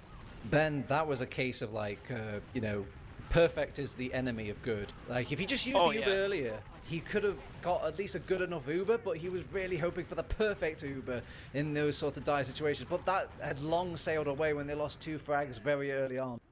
Yeah, fantastic mid here as well, coming back into things from Anglerfish, catching the demo as well. Yosh was just caught on little platform on mid, getting it chipped down by the scouts and the soldiers, and Anglerfish really feeling themselves, playing some free-flowing TF2, very aggressive on these mids, and very aggressive into second, because that has already been capped up. Last point currently getting bombed into as well before Tristan? This gun is getting built up properly, because Tristan's gone onto the medic. 1 rocket, 2 nearly finds it. Good effort. It's a good thing that they built the sentry gun so close to the spawn, just kind of building passively like that. Usually I've seen a lot of NA engineers building the sentry gun way out there. and, from far away from the base, in a really crazy angle. If he didn't just plop it down straight away in the attempt to build it quicker, I don't think the medic would have survived there. Yeah, it is. Yeah, I did think for a moment Fjord were going to try and push out there. They decided against it, and yeah, that's a good decision, because these situations, especially with the window there, you can see exactly what each other are doing, and this trade can come in. But now, Tristan again on the sniper. We've seen this before, and honestly, last time this worked really well. So I am happy to see Tristan having another go on this, but this time going to have a nemesis on the other side over in Necro, who's picking up the rifle. Tristan is trying to find people now. Now they're aware of his presence, everyone's just ducked behind cover. And he sees a fresh, hot pair of legs, but doesn't really... Oh, there's the head. There's the shot he was looking for. And this is very similar vein as before. One pick to open things out. And they take out the sentry gun as well. They even get the counter sniper. Unicorn's going to get braver. They pop off the Uber much earlier this time, so maybe they can get this kill onto the sniper, but he's wasting a lot of the time. There's no point. Oh no, I get it, Deadly Siege. You want to get the sniper kill, but you need to sometimes hold the scoreboard and have a look on who's alive on your team, and there was nobody left to defend the point. And Tristan not only making waves on the headshots, but making waves of drawing enemy fire. Yeah, it's an awkward one. I think in Deadly Siege's credit there, I think the round may have already been done regardless. At that point, it was, 4v2? Uber charges had just come out, and it was a better Uber as well for Anglerfish. I think it would have been very, very tough to hang on there. But now, 3 rounds with only 1 in response from Fjord. They're getting crunched again on this mid, already losing Pineapple straight away, and already taking tons of damage. The Unicorn Wiz is going to try and capitalize on massive rockets coming in. Yosh goes down, Nicholas goes down, and Anglerfish, again, they have found their form. It's got to hurt the soul, because that was probably the most aggressive they've gotten over on Fjord Gaming when it comes to mids. Just this time a little bit more out from their valley position, when really I feel like they've got the right region, the right sort of mindset, but they're just not doing it enough. Those soldiers need to go deeper. They need to give them a reason to turn around if they're going to take such aggressive posturing on the point. And then how can you deal with someone pincering you from the back and the front? Well, now they're going to have to deal with an Uber charge right into their faces as we see Anglerfish swooping from this left-hand side. We see Mig, we see Golden, and it doesn't actually matter what the Uber does, because it manages to do enough to blast everyone away from the point, and nobody can get there in time. Fjord really staring down the barrel of a second map loss. It's 4-1, 3 minutes left in the regulation time, but it's still one more round from Anglerfish. We'll end this here and now. My God, Anglerfish must have a hot date tonight, Ben. They've got places to be, and they don't want to be at a gaming TF2 center right now. They want to be out of this server and just send Fjord to the Shadow Realm. We don't want to see these teams anymore. And God, a much better attempt from Fjord. They actually get on top of the point this time at the start of this mid. Sure, they lose a couple of casualties. No, they're immediately going to back out. It's okay to lose one soldier, Fjord. Unicorn! Oh, that could have gone worse. About escaping. The air shot doesn't quite land from Unicorn, and Golden goes down too, so maybe actually Fjord, this is a genius plan. Bait the sack from coming in and now re-engage after the point has been conceded, because they're a player up. Slice Rogue does not quite have Uber yet, and players are falling down left and right around them. And Fjord now really actually coming into their own off the back of that mid. Like you say, it was a bit of an early retreat, but the 1 kill into Unicorn on that sack, and they think, you know what, a player up, we will happily barge this one forward. And with no demo, they're still barging forward even more. Oh, Necro is going to keep Tristan away from kind of jumping into the jugular. Sadly, it doesn't really get punished too much by the Great Mage, and there's a a flank fight happening during all this. And I'm starting to notice the downfall of Fjord Gaming here. I'm seeing the pattern, and I'm ready for my diagnosis here, Ben. Are you ready? Go on. This team plays like a ball. Okay, let me explain. Okay, right. Before Twitch chat goes mad, we need an explanation of that. Come on. All right. Basically, this team, if they play like formulaic bot, if number go down, if player go down, and all this, they don't look at the grand scheme of things or their little small advantages or all this. They basically see, if we have less player, cancel. They could be on top of the point. They could have the great position ever. They never feel like, hey, it's okay to lose X if we get Y. They will always, if we lose X, we are losing. Cancel.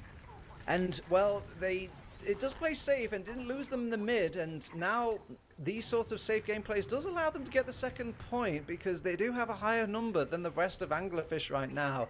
But I just feel like they cancel way too much for my liking. Soldiers bombing in. Alexander's going to bomb in one rocket onto Slice Rogue, who gets forced out. Can Nicholas escape with any of the rest of the combo? 2 players going to fall in this sack, but seems like most of the rest of the team are going to hang on the chase. It's too spicy for them.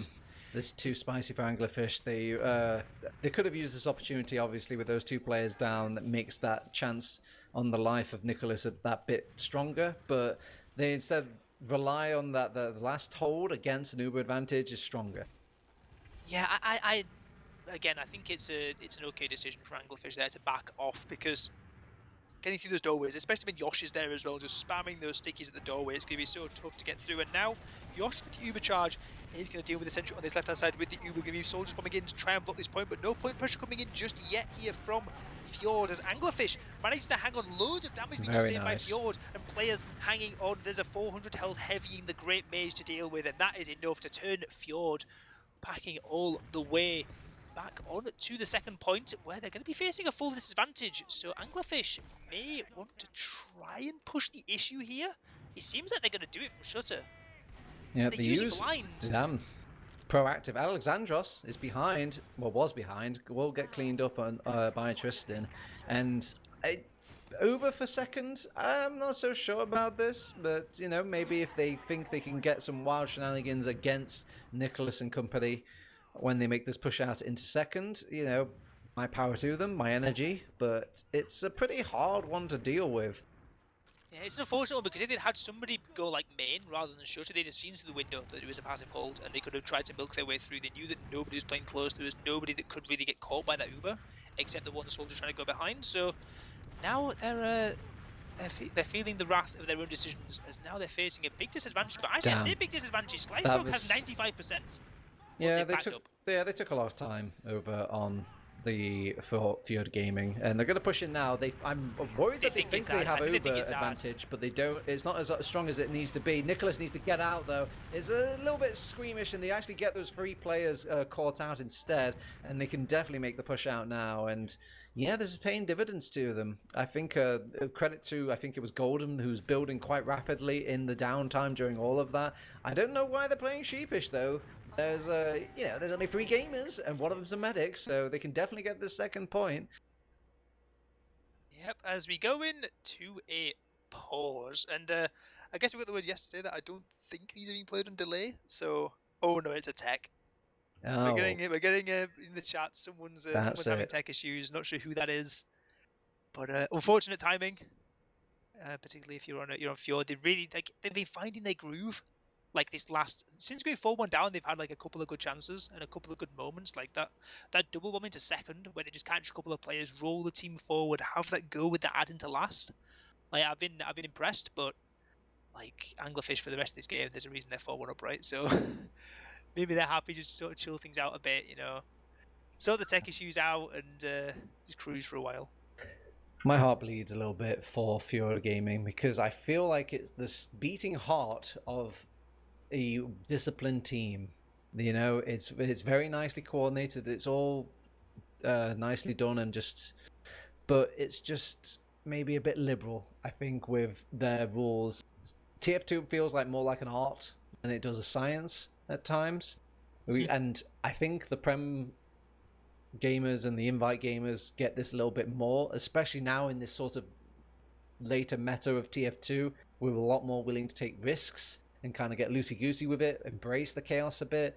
This is much more like, it's cold and calculating, but they're not even being cold calculating when it comes to times to let loose, you know, get off the leash and actually push against these things. And sometimes I frankly, just decisions I just don't think are correct as well, but they do the incorrect decisions with such like coordination that at least it turns out well for them. So again, yeah. I just showing like I beat up about these teams. I did call this team a bot team, but it's admirable. It takes a lot to if you think about it, being compared to a computer is an impressive thing. These are machines that aren't supposed to make mistakes. They just have incorrect intentions. That's the thing, in chess, like, being called a bot is a compliment. Like, if you play like a bot in chess, it's like, oh damn, you're finding all these wonderful creative ideas that are just invisible to the human eye, that are all too deep for us to appreciate and understand. But yeah, I think the way you said that in the game, I think that might be getting turned into a Twitch clip by someone. If there's any Fjord fans who are watching this, gonna get that one snapped up. The Froyo fans are already after me. The Global Clan fans would probably be after me if they had some fans. And I kid. Oh, that's outrageous. I kid. I do like Global Clan. They're definitely the example of an art team. You know, they show such grace in, like, there is no rules, we break the rules, and they it does make some wonderful masterpieces. There's times where they just literally put a pineapple, not a pineapple, on like a table, and they call it art, and I'm like, I don't know about that, my friend. Yeah, no, that game, I don't know, we have to keep kind of coming back to it, right? But that game last night was an interesting one to watch. But yeah, I've got to say, through that game, I did grow a soft spot for Global Clan throughout it. And they've installed new lingo into me. I was tempted to say they're global clanning on this very game. Teams will have no idea what that means. But just basically, when you just take that turn, you know, you are on the back foot, but you just turn around and you feel like, yeah, we're strong enough. I think we can fight this. And they just kind of grit it out in what seems to be like even the most wild places to make a turn on counter-attack, and then still pulling it off. And to credit to them, that just shows their power, their focus fire, and like being able to aggro, de-aggro. Really a kind of complex skill set. You know, I can't write out a formula for that. You just have to feel it, you know? And but I can definitely 100% write a formula for the way that Fjord Gaming are playing.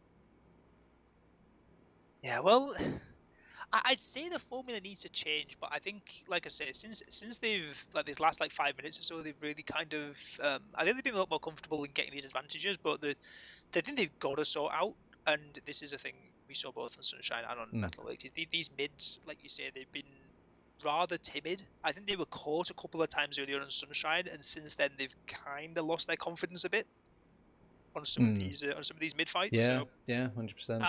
I think that's the one thing, and in a game like TF2, right? Like, if you the mid fight is, particularly on 5CP, the mid fight is like a massive chunk of the game. Oh, it's really hard to dissect and break down and fix it as well. These teams do have tack pauses though, Ben. You know, should you not neglect all the options, the tools available to you? You know, if you had like a particular unlock that was very good in the game, but are you just not going to use it out of pride? You should think of the tech pauses as an unlock. You should think of the rulebook as an unlock. Hell, if Banny doesn't turn up on time, don't be scared to use that unlock of the rulebook and throw it at him. Yeah, drag Plinko over to the PC, and you know. Like, I mean, there's been loads of examples where, why are we thinking about this from just the space of TF2? We could start just unplugging PCs. Foul play here. Technically, you aren't breaking the rules until you're caught. We don't want to endorse any of that sort of behaviour too much. But I think if you maybe don't have to go that far down the rabbit hole to sort of fix the problems. I think maybe just like, going into these mid fights with a bit more confidence. I'm sorry, this is what the pause does to me, Ben. It is. We're 6 minutes deep into a pause already, and to be fair, you had a long day yesterday, and yeah, I had a long but different day yesterday as well, and we're straight back on the grind with the best of 5. All right, Ben. Let me circle back to our points a bit. Let me meet you halfway. I was calling Fjord Gaming a bit of a bot team. Okay. I think Anglerfish are a bit of a bot team as well, but to take your chess analogy, I think they're more like one of those good bots. This is like Stockfish. Oh, it's Stockfish. And okay, maybe I'm maybe glazing a little hard here, but in this small scenario, let's pretend there's a Stockfish 2 in like Invite or something. But in this scenario, small bubble, this is Stockfish, and Fjord Gaming look a bit more like chess.com bots, you know. But like the Brian bot, you know, it's 1600. He's there to challenge you, but he's not there to beat your ass and discourage you. Yeah, this is the thing of like, there's always going to be like some things where, well, I say with Anglerfish, right? If they're the super like new Stockfish 17 or whatever the new version of Stockfish is, if they are that, and we as casters and we as a TF2 community just don't understand the level that they're working on. Oh yeah, they're working in this game. That is, and then like I don't know, in 10 years' time, the game develops and everyone starts playing this new brand of TF2 that we don't recognize. It was a bad idea to bring out the chess analogies with you, wasn't it? We can go a bit deeper. Now we can stop it there for the chess if you want with the bots. No, it's fine. I was bringing up Power World and I think Black Mirror at some point yesterday. He just starts, I don't know, deferring to other aspects. I was trying to give you an out when you started calling people bots. That was the reason we brought it in, you know, like. And I've doubled down. Now I'm calling Anglerfish bots. Ben, everyone's a bot. It's a simulation. TF2 is a simulation. It's just like computers that we've got set up in some like network center. Who are the agents then? Is LAN real? Who are the agents walking about among us? Who? I'm sure there's like you say, some Black Mirror episode. Who's the Neo of the LAN here, Ben? Who's stopping bullets? Genuinely, who do you think's like actually a pretty good the man of your LAN so far? You've been watching a little bit of the LAN. Is there anyone that's just giving off that Neo energy? I'll even take a Trinity at this point. Come on now. So yesterday, this sounds really bad because they lost both the games we saw, but like I think Dingo put up some crazy stuff yesterday. I thought is playing outside of the matrix that everybody's used to. Yeah, exactly right. Like it was not like TF2 that I am used to watching, but it did kind of work in a weird way. You keep looking at the logs and you keep looking back at that quickie launcher and you're like, Remember the logs? He's just destroying people with like these long range. Like this guy is like so well practiced with that quickie bomb launcher. It's kind of terrifying actually. That gun has got a stigma though. Like we even saw the teams and players like talking amongst each other and like kind of denoting their performances a bit. Does it feel like the kind of weapon where if you look at it, it starts like maniacally laughing like a demon weapon? Are we crossing a line here? Maybe EU people are putting these bans just to save ourselves. Oh, we got a little bit of a statement here from production. They are paused because the AC is so cold the players needed to tech pause to buy venue sweaters. Ben, that's what? Big brain. That is actually the weirdest tech pause I've ever heard. That's big brain from the venue though. They've just like, if we just freeze these nerds, they're gonna have to buy something from the gift shop. Yeah, it's like when like bars have like the heating on, they want you to buy more drinks and stuff, right? Like that sort of thing. It's clever stuff. Clever stuff. Like, this is no different than selling nuts at the bar, you know? Exactly. The salt content makes you thirsty, you buy more drinks. I think the Insomnia series is going to start taking notes here. You know the weirdest part is, right? This map, right? This is like 4-1. We're in overtime already. This game could be done in like 2 minutes. They could have done this after the map. They could have done this, like, you know, wait a few minutes. It's got to be bad. It's got to be bad for you to like go to your teammates like, guys. But it's July, like. I mean, technically, how is this a tech pause anyway? They're not made of technology. I know we had this Matrix analogy earlier, but they're not like, guys, my AC unit is broken. We need to. Yeah, the motherboard's like not hot enough or something. I don't know. Like, I mean, computers like cold temperatures. I don't know. Yeah. So I think that's why it was Anglerfish that made the pause. I think they're not the bots. It's like the humans versus robots thing. Yeah, like humans, Decepticons. Man versus machine. What other franchises can we just keep pulling into this cast? You know, we could really get this demonetized on YouTube. Oh, that's true. Yeah, we play some music as well. You know, they always the anti copyright things always love a bit of music being played. We'll just like mute half the VOD. What are the bad words that we can't say on YouTube? Okay, I just saw Samus's light up in the production. I'm gonna start saying less now. I was scared. Oh dear. We'll stick to the movies and the TV shows and the video games and such. Yeah. Okay. All right. Let's refocus, recollect ourselves, Ben. Let's, you know, people's lives, focuses, and dreams are being made in this Div 1 Grand Final. Do you get anything for winning out the Div 1? I assume maybe a bit of chunk of change. I don't think so. I don't know for certain, but I don't think so. I know there was a bit of confusion. I'll say this: I actually wrote the. Did they get the sweaters for free at least if they win? That would be a good thing. Actually, everyone at RGL, no, don't do that. But no, they get money for finishing their placement in invite anyway. They should get like carnival tickets. You know, you get to pick out your prize. Get the tombola or something going or something. Yeah, basically, if you, say you win the Div 1 Grand Finals, you can get like a mustache comb or a whistle. You can get all sorts of like crazy stuff. Yeah, no, I'll get some like some like TF2 toys or something, like some like pullback toy of like the MVM tank or something, like, Yeah, great stuff. I mean, obviously, as staff, we would have to see some of those tickets. We need mustache combs in our lives as well. I'm not sure about that phase yet, but maybe one day.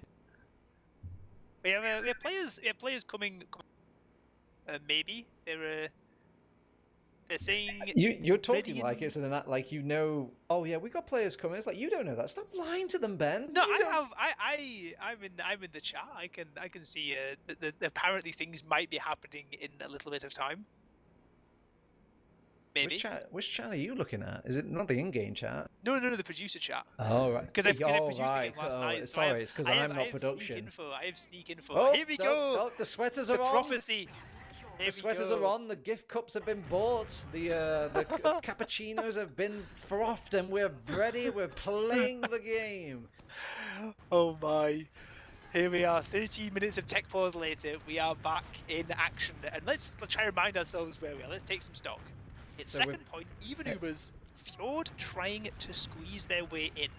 Anglerfish just need one round, Ben, so to kind of close out this second map and their map pick, they just need to get one more round on the board. So it's a long, tall order for Fjord Gaming. The first jump comes in and does get out quite successfully, and a punishment from the follow-up.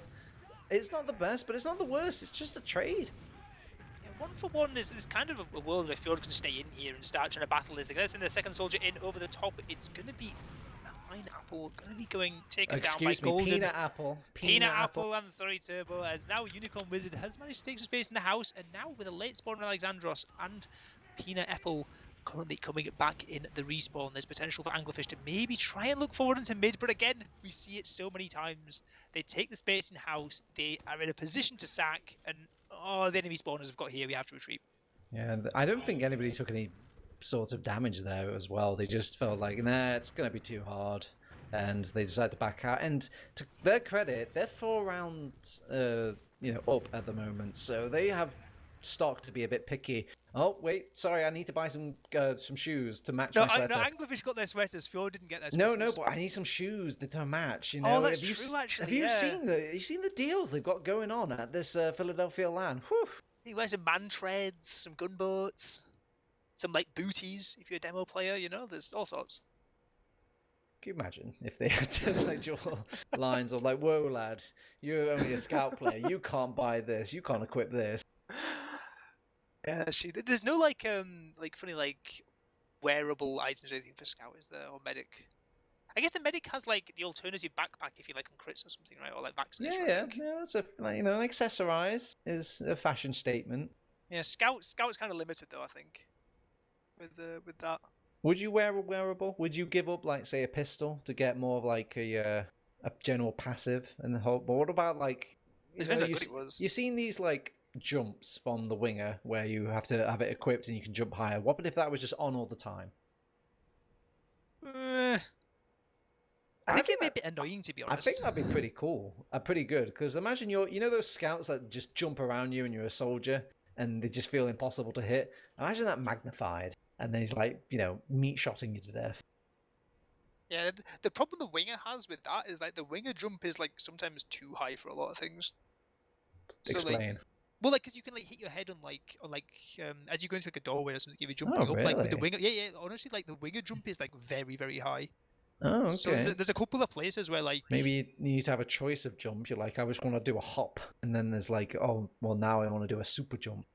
Yeah, I don't know. You have like middle mouse or reload or something. You bind to your super. Maybe it's how long you press the space key, or maybe that's just when you're fighting. I put finger quotes. I'm not sure if you can hear them, but when they're just slamming that. Oh wait, no. Okay, we're actually unpausing for a moment, just allowing the player with the sweater to come back in. Yep, someone's readying up, I think. Okay, Anglerfish have lost a gamer, alright? Yeah, they've lost a scout. So... But you're saying spacebar to jump higher. You're I mean, as in to hold it down. So the this power. This is like sounding very close to giving Scout a jetpack. Just so you know, right? This is you are towing towards the line. I've got this other idea for the demo man. Okay, it's inspired by real life. What about a Glock? Demo gets a Glock. Oh dear, that's an old one, isn't it? Oh yeah, that's the classic. What was the heavy? The heavy gets like a beach ball or something. I can't remember. No, heavy does need a primary shotgun. I don't know, my guy. I think. What do you mean need primary shotgun? He can get a shotgun, a regular shotgun, and just use it. I don't know, something to make Fat Scout a bit better. I do like Fat Scout. Fat Scout's really fun. That's just rage baiting, but pubs. No, it's actually surprisingly not awful as well. I know he's slow, but got the Scout's primary and 300 health, right? Okay, I suppose. I guess it's not throwing completely. That's mainly because a part of the tilt factor is somebody's like, why am I fighting a shotgun heavy? Yeah, and of course they're getting pocketed as well the whole time. Oh, I never thought about that. Yeah, that was a good point. And plus, it's the medic's dream actually, because your Scout can't run away from you. That's true. Yeah, exactly. You can't get abandoned. Right, here we go. For real this time. Well, they are actually in. The Great Mage has to come back from spawn, but he's a Scout, so it's he's basically back in the server no time at all. Yeah, I think there was a call in the chat. I think Fjord are waiting 10 seconds or something to give Great Mage time to roll out. That's classy. Nice. See, that's not bot gameplay. Bots are ruthless and cutthroat. This is some classy gameplay. Great Mage though might be sent back to the spawn after all though, and they're punishing both of the soldiers. It's kind of worth the Great Mage going down for both soldiers. This is definitely pushable. No real spam beyond Yosh is going to be coming in on these doorways, but with Tristan going down, they're going to have to retreat out. And now in late spawn are actually interesting. I like the adjustment from Fjord Gaming. Have you noticed a lot of Fjord have been holding the flank with massive damage. Okay, Scout coming out with the Uber. They will respond in kind, but it's only lowly little Yosh here, and the Scout is behind, and his timing is time to go around and flank. They should be screaming at Slice Rogue. How the hell does he not see that Scout coming? A soldier had his eyes on him. And they should have been screaming at his medic that he were about to be attacked by a Scout in 3, 2, 1, and yet he still dies. There is a bit of an attempt to come in. Tristan with the pickaxe out. This please better not get anything. Standing on a sticky as well. Please, can this soldier not get anything? Please. Okay. Perfect comedic timing. Perfect. Well, they're humouring the idea over on Fjord Gaming to have a poke and a prod, but there's a heavy brass beast waiting for them, so they're like, yeah, let's just wait for Uber. Yeah, it's a decent advantage as well, but they're going to lose a player in lobby by Peanut Apple too far forward. It's fine. We've got a couple of percentages to build. It's nearly 60% on Slice Rogue. They're basically down a soldier for the push. He is a soldier, though. He could roll out pretty quickly. They use the Uber just as planned, and they go straight on the heavy weapons guy. He doesn't like being the first target of any Uber, and already pressuring the point. Nice crossbow from Nicholas to keep Necro alive. It's like fighting two Scouts, and see? And the second soldier did turn up. Yeah, honestly, that arrow, Oh, wait, no, he didn't. He came as spy. He did nothing. No, honestly, that arrow was crazy. Because I've got to say, if Golden gets that kill... player. Yeah, if Golden gets that kill on point and doesn't have to spend, all 6 scattergun shots fighting one Scout, there's maybe a world where the Uber charge can come up from Slice Rogue, but it's not to be as Fjord. Coming back the demon. To the game. It's the demon gun from Yosh. Speaking unspeakable things, they definitely want to contest these mids and go for the bit more of the long range. They lose Deadly Seed, but they equal out on both the demo and the soldier, and they decide to back out, but Great Mage doesn't quite get the memo, or the formula doesn't quite click quick enough in the brain. He will get picked off, and this has got to be a second point now for Fjord Gaming. Unicorn Wizard waiting for the time, but has been read like a book here by Alexandros. Very, very cognizant of the idea of Unicorn Wizard just bombing in, and there we go. Second point capped up. What a turnaround. This mid. Ben, these sweaters. Great. These sweaters, I mean, we usually Gaming joke sweaters. about gaming chairs and stuff like that, but maybe it's gaming sweaters isn't there to be. A scout takes out a sentry gun on his own. And a scout. And gets the engineer as well. He just starts, I guess, riding it like a bull horse. A bull horse? Is that even an animal? I don't know, we'll move on from that one. It's going to be even Ubers here on the last point. Because the NG actually died, they have to wait quite a long time to getting this gun built back up, because they can't just have someone else swap onto the NG. You got Tristan checking off classes. Going to be no off classes as of yet for Fjord. No sentry gun either. Alexandros bullying. Yeah, trying to get his gun built up on the kind of default spot on the crate. You just kind of watch everything, but it only watches everything once you've got it built up to level 3, because now soldiers can get in early while it's still level 1. Big bomb in. Gonna find one kill over onto the demo man over on Mig, but that's 2 players sacking in for it, so not ideal for Fjord, but I really don't see Anglerfish deciding to push out on this. Yeah, it's usually finding what is spicy enough for the rest of Anglerfish to take. Some teams will spend even 4 players, and some teams will not even take that. They will just go, nuh-uh, we ain't moving from our last. We're going to go for the round reset. Speaking of like timers and resetting, there is now entering the freedom rules. So they need 3 rounds on the board for Fjord Gaming to make this victory onto Metalworks, while they only need 1 over on Anglerfish. Yeah, man, it's going to be pressure in over towards Lockers. Necro going down early though, Oh and my. Pineapple and Alexandros. Never mind, and the bomb comes in onto the Nicholas, taking 1 rocket of damage. I guess 3 is spicy enough, but the temptation here is they could use this Uber to hold on and make the fight on this second. Look, see? It's too spicy for them. It's not enough. They want 4. Is this America? Is this American games you're watching, or is this Europe? This is grand final games you're watching, Ben. This is serious TF2. They don't want to give this up. They've been working hard at this. People have spent money at the gift shop for this, Ben. I am not pushing out unless it's a guarantee. That is true. The restraint is respectable there from Anglerfish, but I've got to say, even in my European brain, 3 picks up like that, you see all 3 players in front retreating, I'd be tempted to at least have a scout start getting some cap time on that point and just see what happens. But they're going to go back to their own point. And I think he had the man treads on. No, he didn't. Okay, I just had to have a double check there. I don't think it mattered. Yeah, well, I mean, you got the sentry gun. If you have the man treads on, you could probably get more likely on Slice Rogue. That's c'est la vie. So obviously they're not going to push out on 2. But I think it was more like Fjord Gaming were cooking up a sweat there. And, excuse me, is this the shotgun heavy? Oh, yes. So Garda ran this for an entire season, basically every game, and I didn't see it work once. But I want to see it work now. Come on, Americans, show us what you have learned. Alexandro's going to be in the post Uber on the heavy, but first of all, they've got to try and force out Slice Rogue. Slice Rogue finally going to use up onto Mig, and it's about can they get these players out. Everyone out and alive so far from Fjord. Game plan all going good so far. Oh no, Mig. Down, but the heavy is peeking into the shutter, taking a whole host of spam. Great Major on the point, doing a good job as well, cleaning up Necro.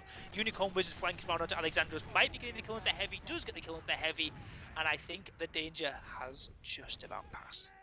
I like the sentiment with the heavy, but they just didn't quite execute why the heavy, I think, feels better. And I think if you throw in everybody initially to get the Ubers out of the exchange, we're still pushing, by the way, despite being a heavy down.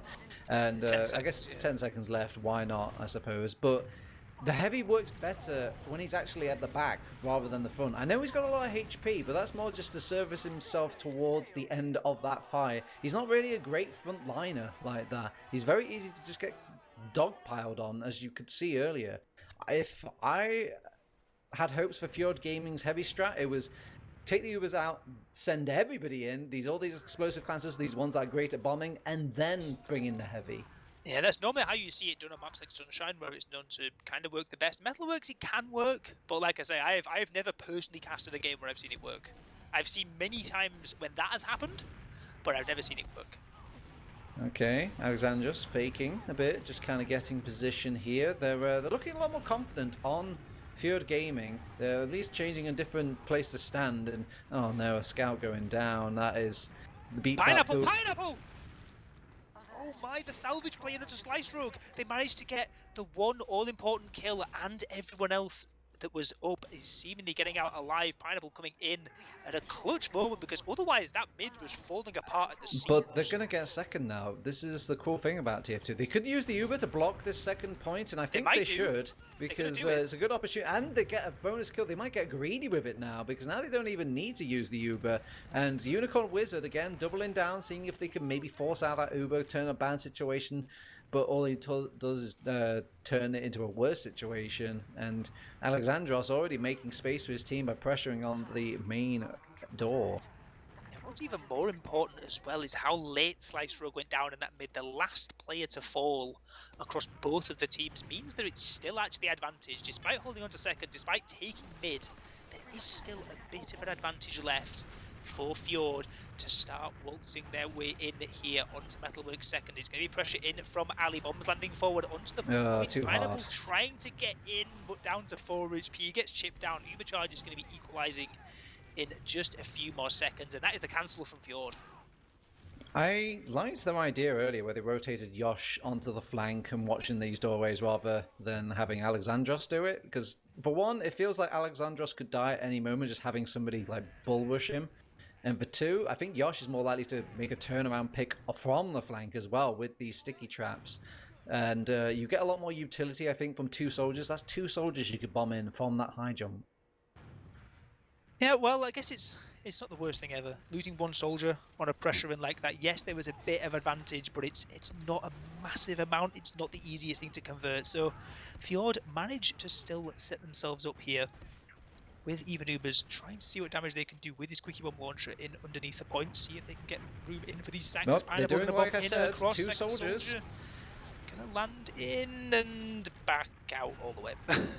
So that's very sort of safe soldier gameplay. They wanted to just get in the one singular rocket there they're going to fire and save the other one to get out. Basically, they're relying on 2 crisp rockets from both of the soldiers and on somebody. And usually everyone's going to be buffed around this region. You can see Slice Rogue is not afraid to exit that doorway because it seems everyone wants to hang out on the point here for Anglerfish. You could punish this by bringing the Demoman in, which is they are doing now, Yosh, because he is in a place to more likely spam and get someone. There we go. He finds the Great Mage with a nice pipe, and you're seeing a bit of the weakness of bunching up on that right-hand side. Yeah, we're actually seeing frags being found, or at least one frag. Pineapple I thought was going to go down there, but does manage to back out over towards their medic of Nicholas. And now spawners are going to be coming in, but not for a couple of moments here in Anglerfish. So Fjord can pressure forward for a little bit longer. Pineapple going to bomb in, try and get some damage over to Silverrogue. We've got Deadly Seed coming in too, also under the point, actually catching the pocket scout. Silverrogue might be in a bit of a troublesome situation. Good movement behind Great Mage there, and that was a bit weird. This is a bit weird all around. I think everybody, we kind of lost coordination a bit, but they maybe are getting a bit looser as the game goes on here, Ben. Obviously, when you start off fresh and you have all these ideas fresh in your mind, but you're just going to get a bit more tired, and maybe that sweater is getting a bit itchier and distracting, so you're not really attuned to what players are going to be doing and where they're standing. Yeah, well, what we've got now is a big advantage for the side of Anglerfish as they decide to use it very aggressive. Going to fly in onto mid, getting 2 frags for the price of 1 in terms of just raw kills, but Ubercharge-wise, kind of not that bad so far from Fjord, so long as they're able to stabilise in second. They are 2 soldiers down. They're going to be getting denied the forward spawns as well, so unless something crazy happens here in second and Nicholas gets forced out early, I think they've got the Ubercharge. They want to get aggressive with it. Slice Rogue might be getting caught.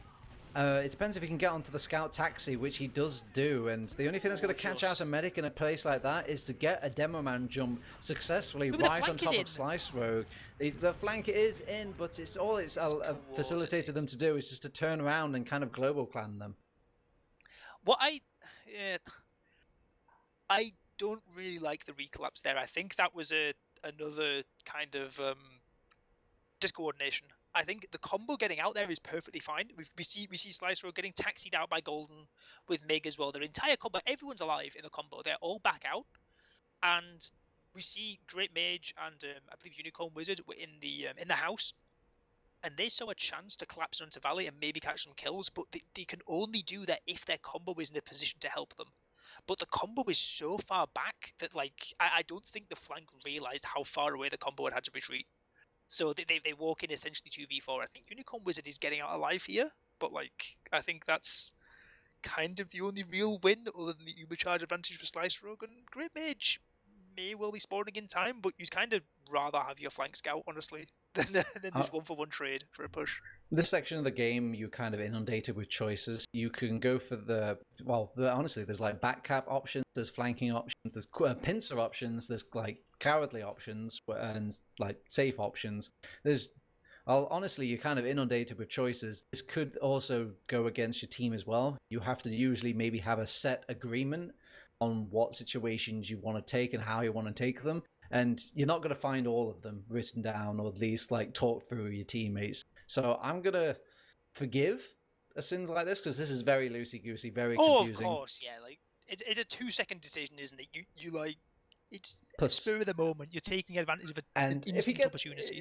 Plus, if he gets a med kill, we'll probably be sat here calling him a genius. And if he I would absolutely. I am that guy. So, but you're right. I think I probably wouldn't mind either option. I would have just preferred them to be coordinated. But this is usually the strong suit of these two teams. Is usually they're very much on the same page, and they're just maybe a little bit of a slip up this time. Maybe someone just, Icarus flying a little too close to the sun.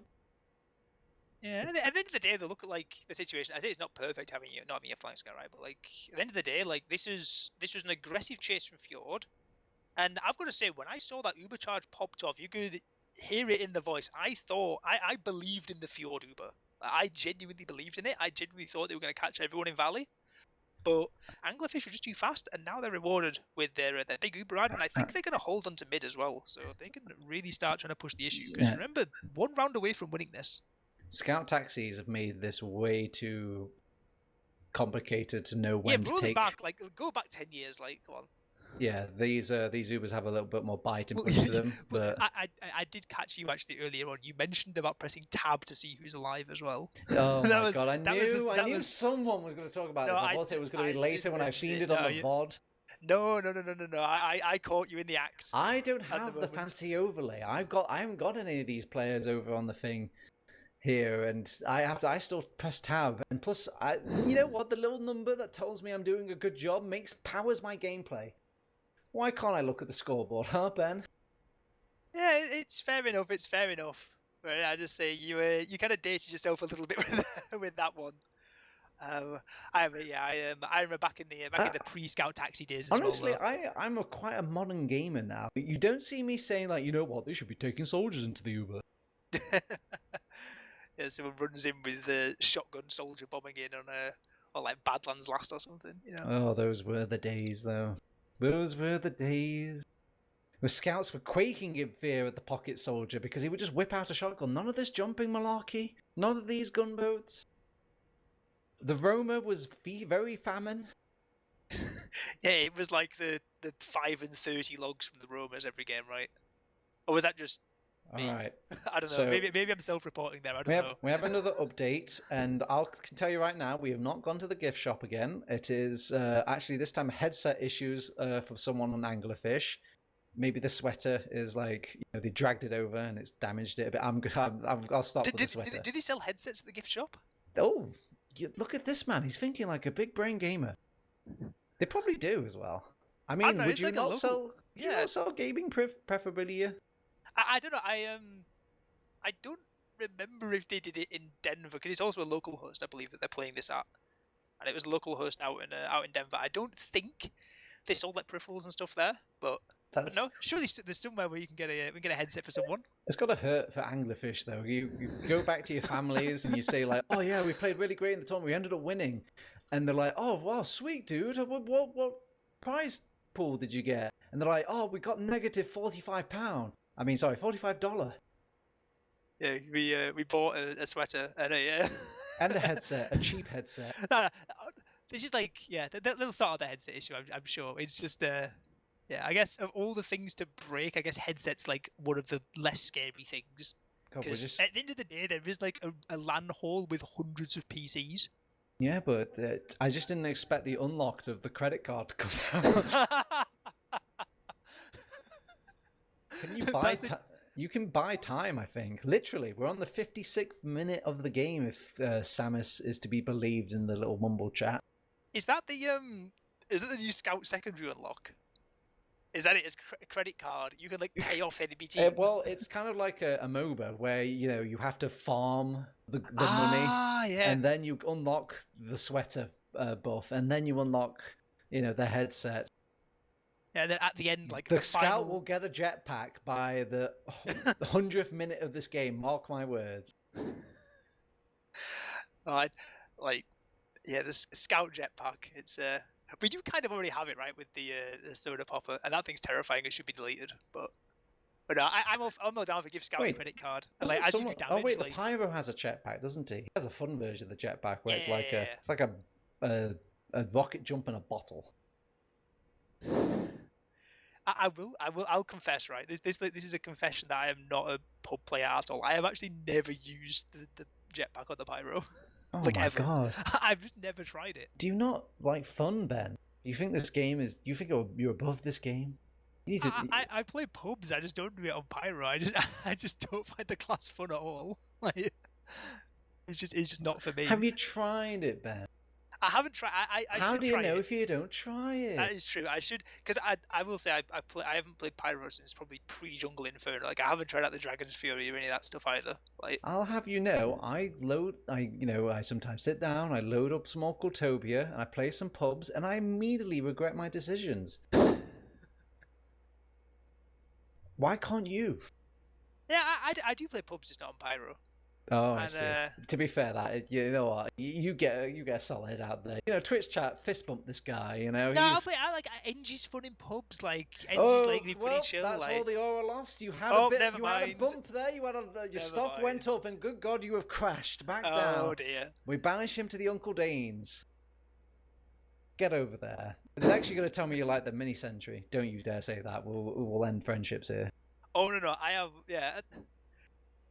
I normally don't run minis, but I have been known to run mini sentries. Sounds like you do play a little bit of pubs. What's like? I do, yeah. What's the unlock, the hatred unlock that you're like, tuh. Well, the vaccinator just needs deleting from the game straight up. Like, yep, correct. I don't even think there's an argument so far. I don't even think there's an argument on that. That weapon just has to be gone. Like, there's no way you patch it or make it, nerf it, whatever. Just big delete button. Yeah, like, I love it. I think you're right. There's not too much. When the end of the day, when you're playing characters that only can output like certain kind of damage types, and then you put damage, on set choice, freedom of choice, damage resistance, feels a bit cruel. Feels a bit cruel to those particular ones. No, it's and it's also like you can flash it so much, it comes up so fast. Like sniper headshots do like 20 damage or something with it. Like, it's not fun. Yeah, and I don't want any of the vaccinator lovers out here say like, yeah, you can still backstab the player. Not really, though, are you? No, you're not realistically gonna get the heavy that's completely decimating everybody with his like fat and pseudo 1,000 health. Yeah. What's your like pet peeve in casual 100%, games? 100% the mini sentry. Mini sentry. Oh my god, I don't care. I could watch like a million Uncle Dane videos. I hate that thing. That thing has ruined pubs for me. Yeah. It used to be an understanding. It used to be an understanding that if an engineer, like, you have to work to get that auto aim machine online. It's not an easy task. It's like, to believe it or not, a lot of things in life is about the journey, not the destination. But the destination is just given to you. It's given to you twice with the mini sentry. You're allowed to just like fart it out, and that's an instant like 70 HP lost on my fault. To having the audacity to fight an engineer, what's supposed to be a weak class. And you know what? They even bumped it up even more. They gave the man an extra 25 HP, so I can't even kill him quickly, as well as his 100 HP. By the way, it builds health while you're fighting it, so it takes one rocket for free. So yeah, fuck that weapon. Fuck it. Yeah, mini sentries don't annoy me as much. Like, my opinion's turned on them when I played a scrim a couple of months ago, and the enemy team ran perma mini sentry engineer in a scrim. Yeah, that's a coordinated team though. But when I'm no, it just didn't work. Like it was kind of like you just kind of had two soldiers shoot a rocket each at it, and it just died. And then you had a slow scout. You need to come into my pubs where Valve think like, oh, you can have as many engineers as you want. I think I entered one Hellscape Valve server where it was like 8 of the fuckers just planting these around. There was more mini sentry than there was player. Yeah, on some of those, what's the Valve pastime map that's in like the forest? Is it Lumberyard? I'm thinking of. Pastime. Like massive flat, Guys, massive flat map. Look at this guy. Massive flat map, and like that is the map for Mini Sentry Engineer. You heard it here first. Mini Sentry Engineer on that map. Okay, even I know that I don't play pastime, but even I'm not some animal that plays Mini Sentry pastime engineer. Oh, no, I had a dark phase back about 5 years ago in COVID. Like I became an evil person. Oh my god! For a while, I did wheel out. You're the gunslinger. When the documentary about your like murder spree comes out, and they're going to be like, "What were the signs? What were the signs?" It was like, "Well, he kept playing Mini Sentry Engineer on pastime." Only on Lumberyard. Lumberyard was the only map I could make it work on.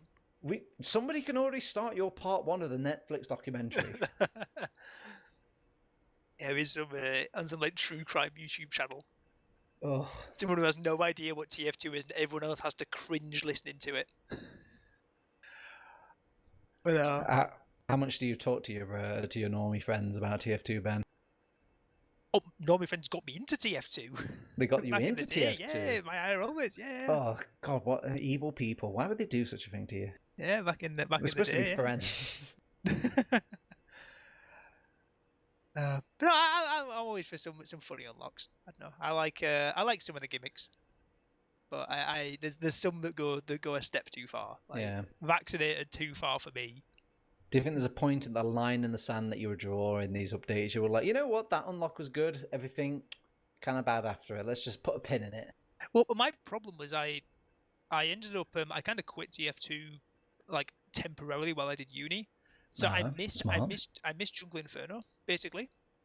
So like I didn't, when I came back, like Jungle Inferno had already been out for like years or something. So like I didn't have like the hype of those coming out or whatever. So I, stuff like the like I mentioned, the jetpack and the Dragon's Fury and stuff, like I don't know, that seems they still feel new to me. Like I don't know, they've been out for what, like Jungle Inferno was 2017, I think. Yeah, I still have my my Dragon's Fury where you could loan a weapon. The idea was like they came out and then you could like borrow the weapon for a little bit, and they said like, look, this weapon's on a timer, you better use it. Oh, I remember that. Yes. And it's going to get returned. The thing is, I still have that gun. It's still on this timer, but I can still use it. Valve just never like debt collected. You know?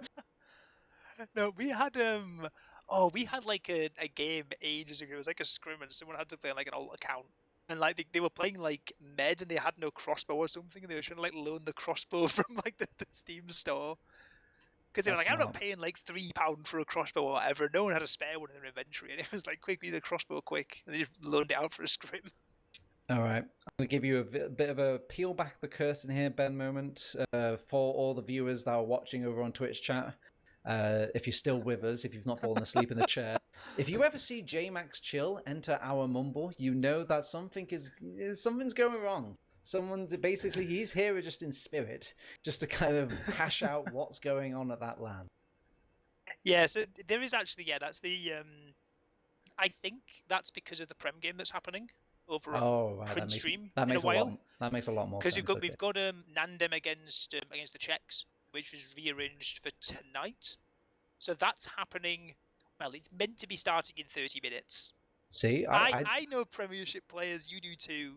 Whether it'll start in 30 minutes is another question. But that's happening over on Print Stream in some amount of time. There was a chance if this game finished really quick, we were going to do that game on Essentials, but this game hasn't finished quick. There's no way. There's at least another map after this. Like quickest case scenario, there's one more map after this. And we didn't account for the fact that obviously the tech pauses can happen, as well as the tack pauses, as well as the gameplay. What time? What actual not like time obviously on the clock. What time in in the United Kingdom, what time did Metalworks start? Metalworks start. Because I actually cannot remember. Okay. I feel like it's been like an hour and a half at least. We got a message here saying this map has been 56 minutes. It was 25 to 8. So that means that it would have been about 6:30. Half past 6. Okay, so it's only an hour and a quarter. I thought it was more than Only?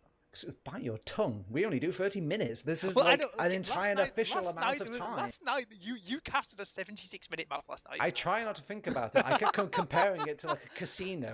Just don't concern yourself. Just book out the day and just go play blackjack. Oh, dear. Well, I mean, obviously, if you're a bit in between stuff, you do have an excellent suggestion. We do have JMax Chill showing that game of the print stream game of a bit of EU, and that's on a guaranteed timer as well. So if you've got loved ones, you will see them again later on. That is true. It's a best of 3, but each map can take 45 minutes at a maximum. Okay, a little bit more with the the gap between Golden Cap and such, but we don't get 76-minute maps here over in Europe every day. I mean, I guess the novelty would be kind of cool, but it does get on the regular. It obviously ramps up when teams care just that little bit harder, especially if they're like Angler and Fjord Gaming. They're very safe, Ben. And usually you think that these sorts of rules would kind of ignite these teams to get a bit more aggressive, take more risks, because they're not going to get punished by the timer as much. But now they're just kind of doubling down on their defensive play.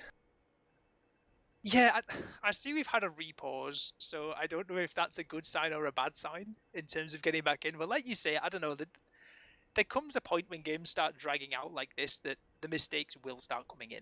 And I think if the teams can start aggressive movement, it's game time. We're going to try and take the advantage there over onto Unicorn Wizard, try and barge in and catch people out. And so far, actually, this is working really well for Anglerfish. Big Uber advantage, 3 players up. And is that another? No, it's not a pause. That is the delay on the server. It almost baited me for a second. I thought we were going into another pause there, but we are not. Anglerfish can walk forward. 40% Uber advantage. Second point getting capped up. They can pressure forward into last. This might be the end of Metalworks. It could be in sight. Don't hurt me. I've been believed once before, but they do have a majority Uber back for Nicholas and company, so this is why they're throwing in Tristan. They're already assuming that Fjord Gaming has that Uber backup, and they will be right now. So one player though going down isn't really spicy enough. They will throw in Pineapple to see if they can get just a freebie kill, but that's just a license to die. One player exchange and trade. Do you wonder, right? Like, if there's if there was a situation like that where there's a massive pause and there's like a repause and stuff, someone on the team has to be remembering what the Uber is the whole time, because that was it wasn't just in the middle of a stalemate or something. That was a dynamic position when that pause happened. I think people would have to be leaving chairs and that sort of level, which people were doing when it came to the gift shop. But even then it was a 15-minute pause. That's where this last pause. It felt long. Unicorn Wizard going to use the opportunity to bomb in onto the medic. 1 rocket, 2 nearly lands it. Oh my goodness, a strange setter away. Thank goodness they had the Pyro. I think he actually, saved the president from getting shot by that rocket on poor Nicholas's life, and I think he would have dropped if it connected through, but this is not the worst situation in the world for Anglerfish. They've just been knocked back to mid. It's okay.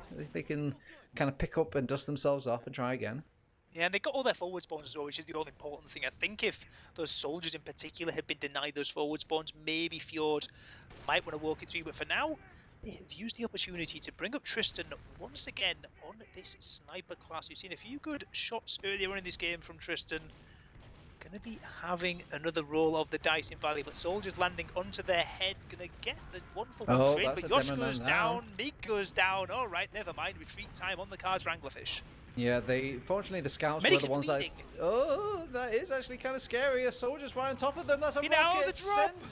Send poor Slicer down. They will use their Uber charge over on Nicholas now that he knows it's safe to do so, and he's not going to lose his advantage, but they've lost track of Great Mage. Golden. Where is Great Mage? Golden has been doing a fantastic job here on this point, trying to stay alive. How on earth is Golden still alive? Finally goes down after taking down Nicholas. What? He was 20 HP 1v3 and gets 2, including the medic. Okay, so a lot has happened in the chaos of all of this gameplay. There was also a bit of Scout 1v1ing that turned into a Scout 2 versus 1 down the line as well. But when things are finally calmed down, it looks like Fjord Gaming will claim the midpoint. This should have been so much better for Fjord, though. This should have been like stacking up with 6 players, walking into enemy second, starting like to take space into the lobby to go last. This could have been so much cleaner. But yeah, the 2 scouts, both scouts, who Great Mage as well, did good. But Golden running into the house like that, there is no world. I looked away. I was looking at Great Mage for a moment, and I thought, there's no way the 25 HP scout gets another kill after Yosh has gone down. But no, Golden wins out. Ben, these teams are 2 people pleasers. We kept saying like, yeah, this is all very organized, but I kind of like a little bit of scrappy. It's like, it's fine, we can change, Turbo, we can change, and they just start like scrapping it up. Oh dear me. Well. Fjord now, it's their turn to try and press the issue forward, try and work their way through. They're going to take the beam over towards the alley. Peanut Apple taking a buff alongside Alexandros. Going to see who's the first one to jump in with these rockets. But actually, it's Unicorn Wizard going to try and get in onto Yosh in the house. And actually look at the little baby jumps from Pineapple and Alexandros. They didn't even want to commit in fully. They just did one single jump, see if they can get a nice set of array of rockets. Doesn't work out, however, and it's time to follow the formula. Bot mode activate, beep, bap, boop, and we're back to mid. Back to mid for how long, though? Because this seems like a reasonably far forward commitment here from Anglerfish. Wow. They're still sat around Valley. They're actually really fighting this. They really want to go for this. I don't think I like this. If I was anybody from Fjord Gaming, I'd throw a soldier in. Or a trade. Okay, we make a trade. They're trying to make the multi a lot, and then they have flushed a lot here. They find weakness in the Great Mage, and they keep their medic alive as well. The scouts are well in the fight. The soldiers commit in now, and yeah, take out all these other combat classes. The medic is there for your the taking. Tristan's going to go down. Slice Rogue. Yeah, he's going to make a run for it, but it's turned into a horror game now. This is not a class-based shooter. This is a scary, scary game. He's got a wrapping paper. No. The comedy of this game is not lost in moments like that, but Slice Rogue on a 15-second respawn timer, and yes, there is going to be an Uber advantage for Nicholas and crew, but they don't even have to wait for it if they don't want it. They want to go with just the heal advantage. They could, but honestly, they're going to decide, we're just going to wait, get a Uber up, and that is a perfectly sensible decision to make, because Slice Rogue has only just spawned. I think I would have liked playing the doors a bit, maybe spamming a bit. It's not like they're going to get a health anywhere, but they're maybe worried about this golden sniper. So I'm going to just play the cookie cutter double scout chariot. Not expecting having to deal with a sentry gun, and rightly so. They're right on top of the heavy weapons guy, immediately cleaned up, and they even pick off the other scouts as well. And during all of this fighting, they're actually tag teaming and playing off the point excellently. Again, you've got to have something that isn't a heavy weapons guy to kind of deal with the brunt of the Uber. I know it's tempting because obviously he's a lot of health for the Uber to chew through, but he works much better as like a recovery tool in the extended parts of the fight. Yep, good work there. Really good focus as he's taking both scouts to the Uber. I really liked it. They got a lot of ground with it and a lot of kills. So Fjord back in the game, 4-3 down. Still need 2 more before Anglerfish get 1 before this game goes out. But the mid-fights have been going the way of Anglerfish for the most part this game. But it seems like a slower start maybe from both of these teams. We see Alexandros going to bomb in, try and get some good damage over to Unicorn Wizard, who's had to drop down for health. But speaking of health, look at the health bars over on Fjord. They are all incredibly weak. And they are all forced all the way back and onto second. Credit to Anglerfish, they're not coming in these mids like a one-note team. They've got a bit of a slider about them. They just peel back a little bit of that attack stance over on Anglerfish and play a bit more defensively to deal with this initial aggression from the soldiers of Fjord Gaming. And it works out wonderfully. They focus them down nicely and get those initial picks on the board. And yeah, but again, Fjord will back out safely with Nicholas. It seems to be the mantra for both of these teams is don't lose this medic. Yep, and Well, the medic might be a target eventually for Tristan, but with these peeps we've seen so far, it's mostly just trying to catch on some dangling legs. Stood in the spot again over on Nicholas and company, so they truly believe that this is the spot to stand in if you're playing against this sniper class. Yeah, my eyes on these soldiers. Pineapple and Alexandros have had a good job so far trying to bomb it in, but it seems like it's been baited this time from Anglerfish, and they actually bait out the kill. That was fantastically done, actually, from Anglerfish. They knew the soldiers were going to come in and press aggressively onto Tristan, but never mind, Tristan falls regardless. But they did, for a moment, catch that one frag advantage, and it's Boatsman's space to push in and get the force out over onto Nicholas, and it's a better Uber now for Anglerfish. Yeah, I don't know about that. They've got more souls beating in the heart of Fjord Gaming, and they're crawling all over. Mig is spent. He's got no ammo to really... And Slice is kind of forfeiting his life to keep... Because there's danger from every single direction, and Nicholas... Golden. Okay, that could have gone bad. That could have gone worse. Great mage, though. Straight on top. How are they not aware of the scout? And, okay, they will clean him up just in time. But I don't think it's over just yet for Nicholas. Maybe there might be some other jumpers, but nah, they're all backing out here. This is some safe tier 2. Kinda has to be, right? There's 40% disadvantage. Midpoint getting capped up. A couple of... I think actually the one forward spawn getting denied there on second, so there is chance to do some kind of passive hold here on Metalworks second. The passive hold isn't particularly strong. It normally just involves running your medic out through lobby through the shutter. And they might have to do that pretty soon because we already see soldiers coming in the way of Pineapple, bombing in on this left-hand side. We see Alexandros as well. Everyone going weak, and never mind, that is a drop over onto Nicholas. The pipe of a lifetime there from Mig. And it wasn't even the lock and load as well, but they do throw in a couple of more Hail Marys to see if they can punch somebody out, but they expect it. They set up the meat grinder and just kind of take through what players are going to jump in straight into their arms. And, well, Yosh was hanging about for a trap. Doesn't really work out, doesn't catch anybody immediately, decides to back out and play it safe. That should be the word of, I think, the power word of the day. Safe. Yeah, but there was a... actually incredible play there in the post right there from Mig. The 2 for 1 on the pipe, and also the stickies to clean up those last couple of players. Really good turnaround now from Anglerfish. Decided on their own second. Have you looked at second, by the way? Have you seen a unique choice? There is a setup. Yeah, I have seen this a couple of times in America. It is a good map for it. And it might catch some players off guard, particularly when Uber starts fading and they start getting shot in the side by the Sentinel. It's too far, though. It's not committing anything during all of that Uber. Oh, never mind. It's in the wrong spot. Yeah, you have to play it like a little bit further. It's if they're going to go for the point straight away, it catches people. But on the bridge like that, yeah, it's not going to catch anything. And they didn't. They did use Uber though, because they had to make that push from bridge. And massive! The damage. Yeah, and oh my god, Nicholas has let another scout fall. He definitely doesn't want to use the Uber. Finally uses it now, but I guess this is good rather than put nice air shot from Alexandros to kill the Great Mage. And they even get the Demo Man against Anglerfish, so they could make the push out here onto second point, and they've given it quite freely over on Angler. Yeah, it's going to be advantage for Anglerfish. They're going to have to wait a while for these spawns to come in. Mig and Great Mage both getting forward spawns here on mid, so they can look to turn the pace kind of quickly. They're up to 90% of the recharge. They're looking to maybe try and waltz this in, hopefully for free, with a soldier who might be trying to make this not happen. And Slice Rogue, that was single-digit HP, I think. Yeah, that was a very tiny pencil left in that health bar, and there's a shudders to think about. But we are gonna get this second point, and the overcharge is not really quite advantaging like it could have done. Oh, the sentry got being built though. No, what drop? Oh, what? Excuse me?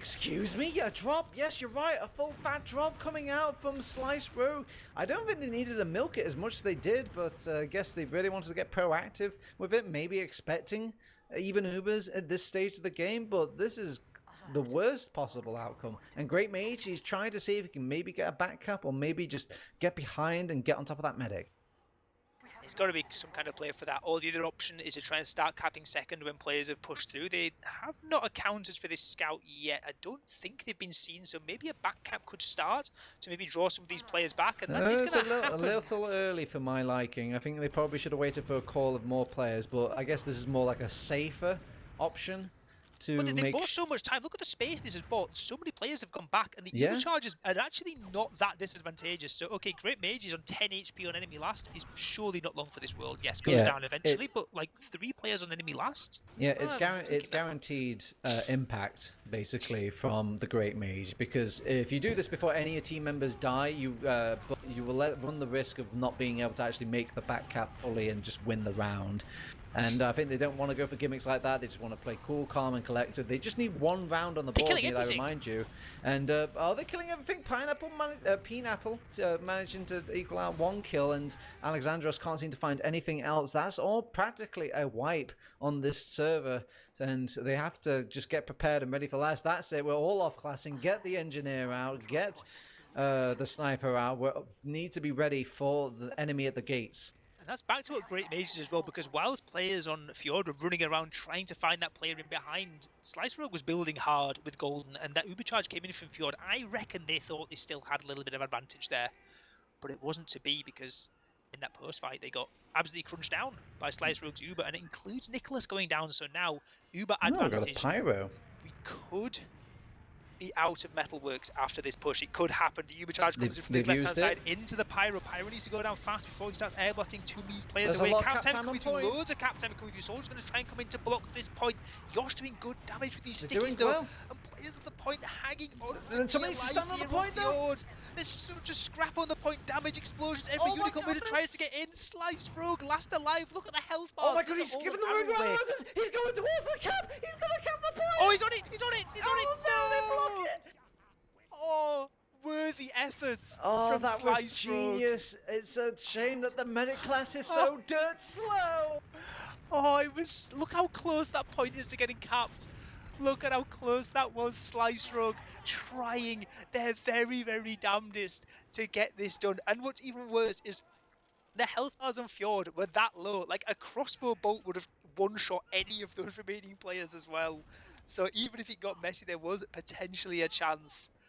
But Slice Rogue tries to be the hero, and with it, I honestly expected a lot more disad here, but again, they seem to be building pretty quickly, and yeah, that's insane. That's actually genuinely how are they insane. not like massive disad here? What on earth? Did Nicholas just took a cigarette break after that? I think Nicholas died also kind of late in the fight, and was maybe like only one small. Definitely not later than Slice Rogue on the point. Yeah, exactly. Yeah. Yeah, maybe like 5 seconds or so. Alexandros feeling the pressure of holding that flank on his own. He's going to get rushed down. Oh, turnaround, helping out from Deadly Seed. Well done to help out his boyo.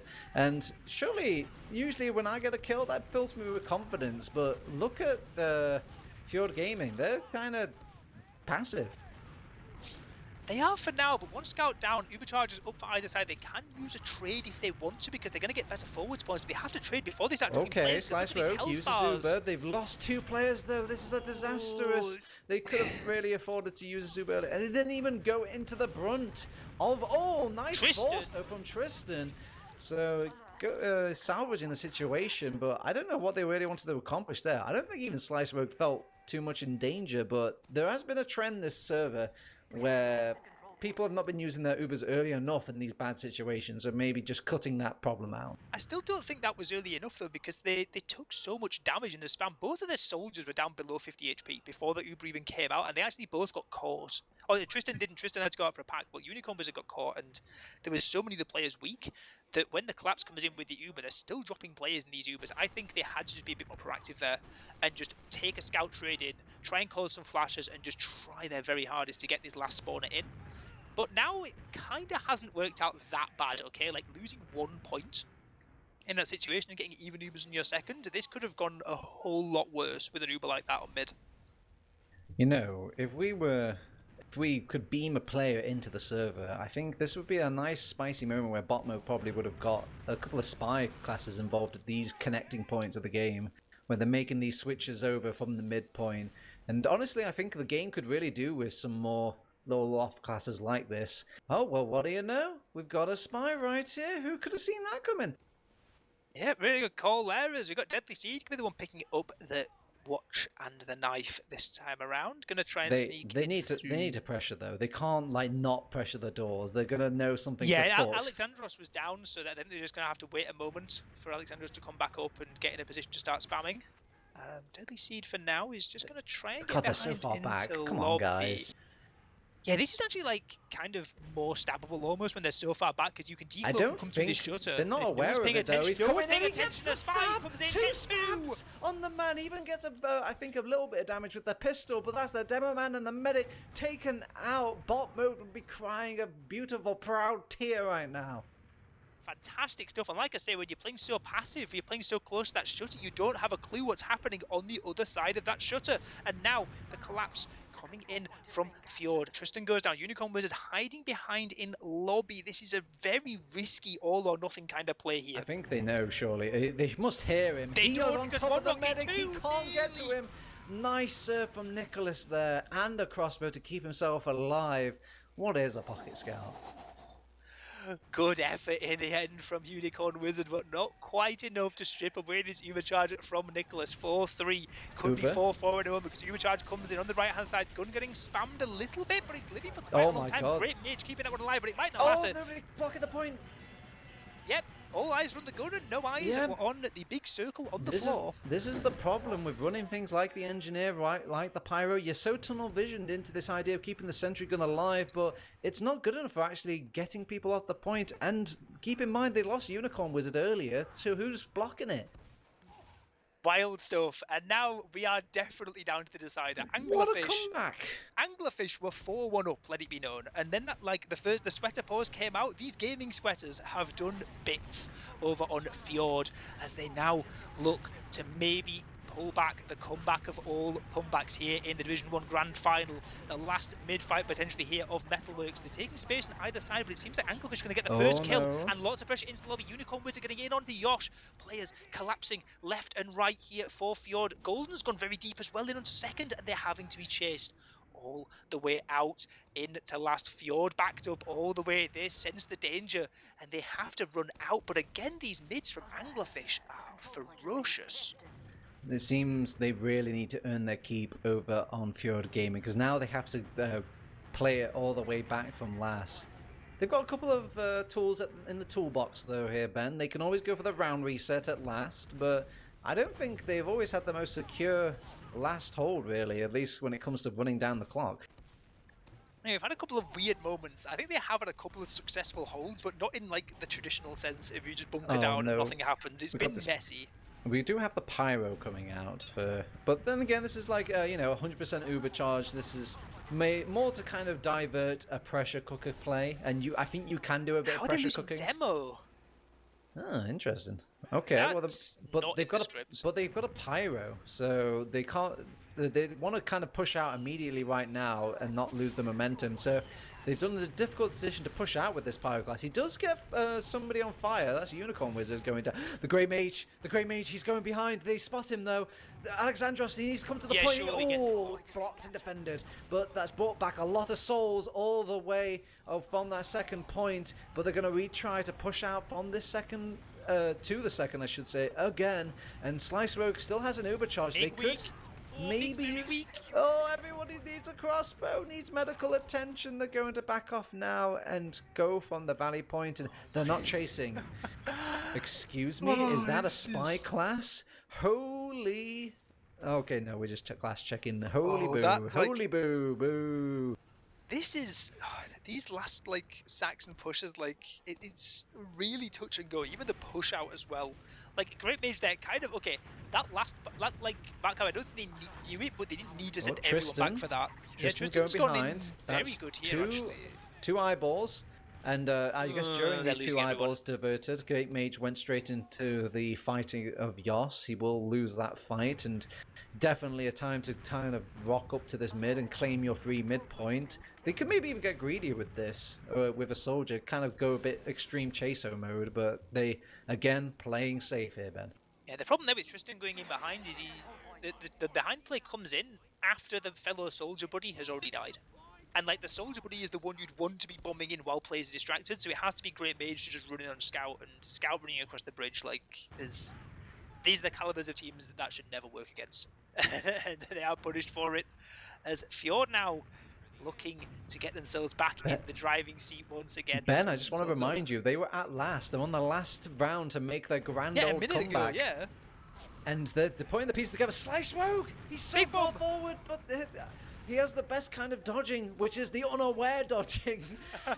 He will not get hit by a single rocket. They lose 2 people, actually, over on Fjord Gaming. So this is a bit more tastier for Anglerfish to make the trade in. They lose 1 soldier during the trade. They take the Uber fight.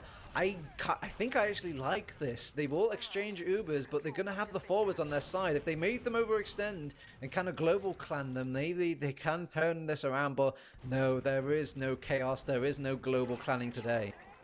Yeah, there is a forward spawn coming up on Pineapple. I'm not sure it's going to make that much difference. I don't really think Anglerfish would want to walk in regardless. We've got a sniper. On both sides. Oh my god, we do. Sniper v Sniper. I think Tristan feels a bit more like the more deadly sniper at the moment, but I wouldn't say the game has been popping off the sniper, but I think it's more the testament to the map. Okay, well, he will get the kill onto Necro. That's annoying, but not the end of the world. There's no scouts now to defend this medic. It could be my god, Alexandros has jumped straight in. He gets a scout, and they actually... Oh my god, it's a drop against Slice Rogue! The drop down! He manages to get them from the area of around drop down, and now they have more than enough license to make this push in. The Great Mage is the only one surviving after all that... the deadly onslaught that was happening in Alley. Oh no, so with an Uber charge, in theory they could use this Uber for free going into the fight, but they just want to clean up the mid and just get that couch, play it again, safe, simple TF2, kiss, kiss, kiss, keep it simple.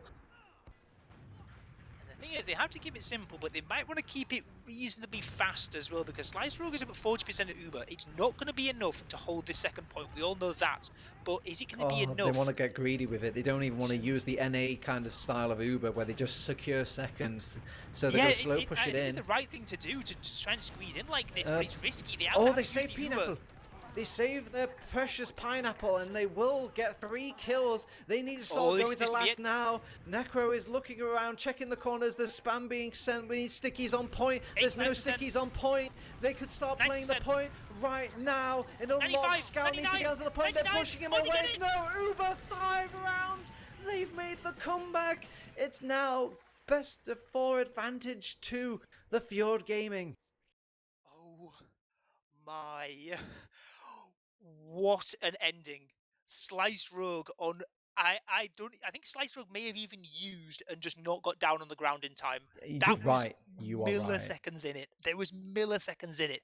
But that crawl play up into second, they got so much ground and they catch Anglerfish. They're playing just a meter too far forward in lobby, and Fjord bounce back. I was saying in the first game, I didn't think they'd woken up, and to be honest, I didn't really think they'd woken up for the first half of this map, but there's that long pause at 4-1 down in the middle of this was a game changer for Fjord, and it just genuinely feels like a different team rolled out when they got those sweaters. This wasn't even a sprint gameplay. This wasn't a chaotic. This was more a marathon of the mind. These two teams just taking it slow, playing it cold and calculated, giving up a lot, playing safe. It was the mantra of things. It felt like if this was tennis, they were just volleying the ball back and forth, and eventually one slip has knocked one on their ass, and they managed to give up the volley.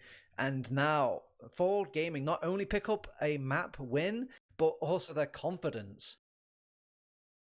That's a wild one to win, and it's I don't even think it's like the matter in which they won it. I think if this is like just some like I don't know, just a 2-0 win or something on like a normal map done in like 35 minutes or something, I don't think it has the same mental effect.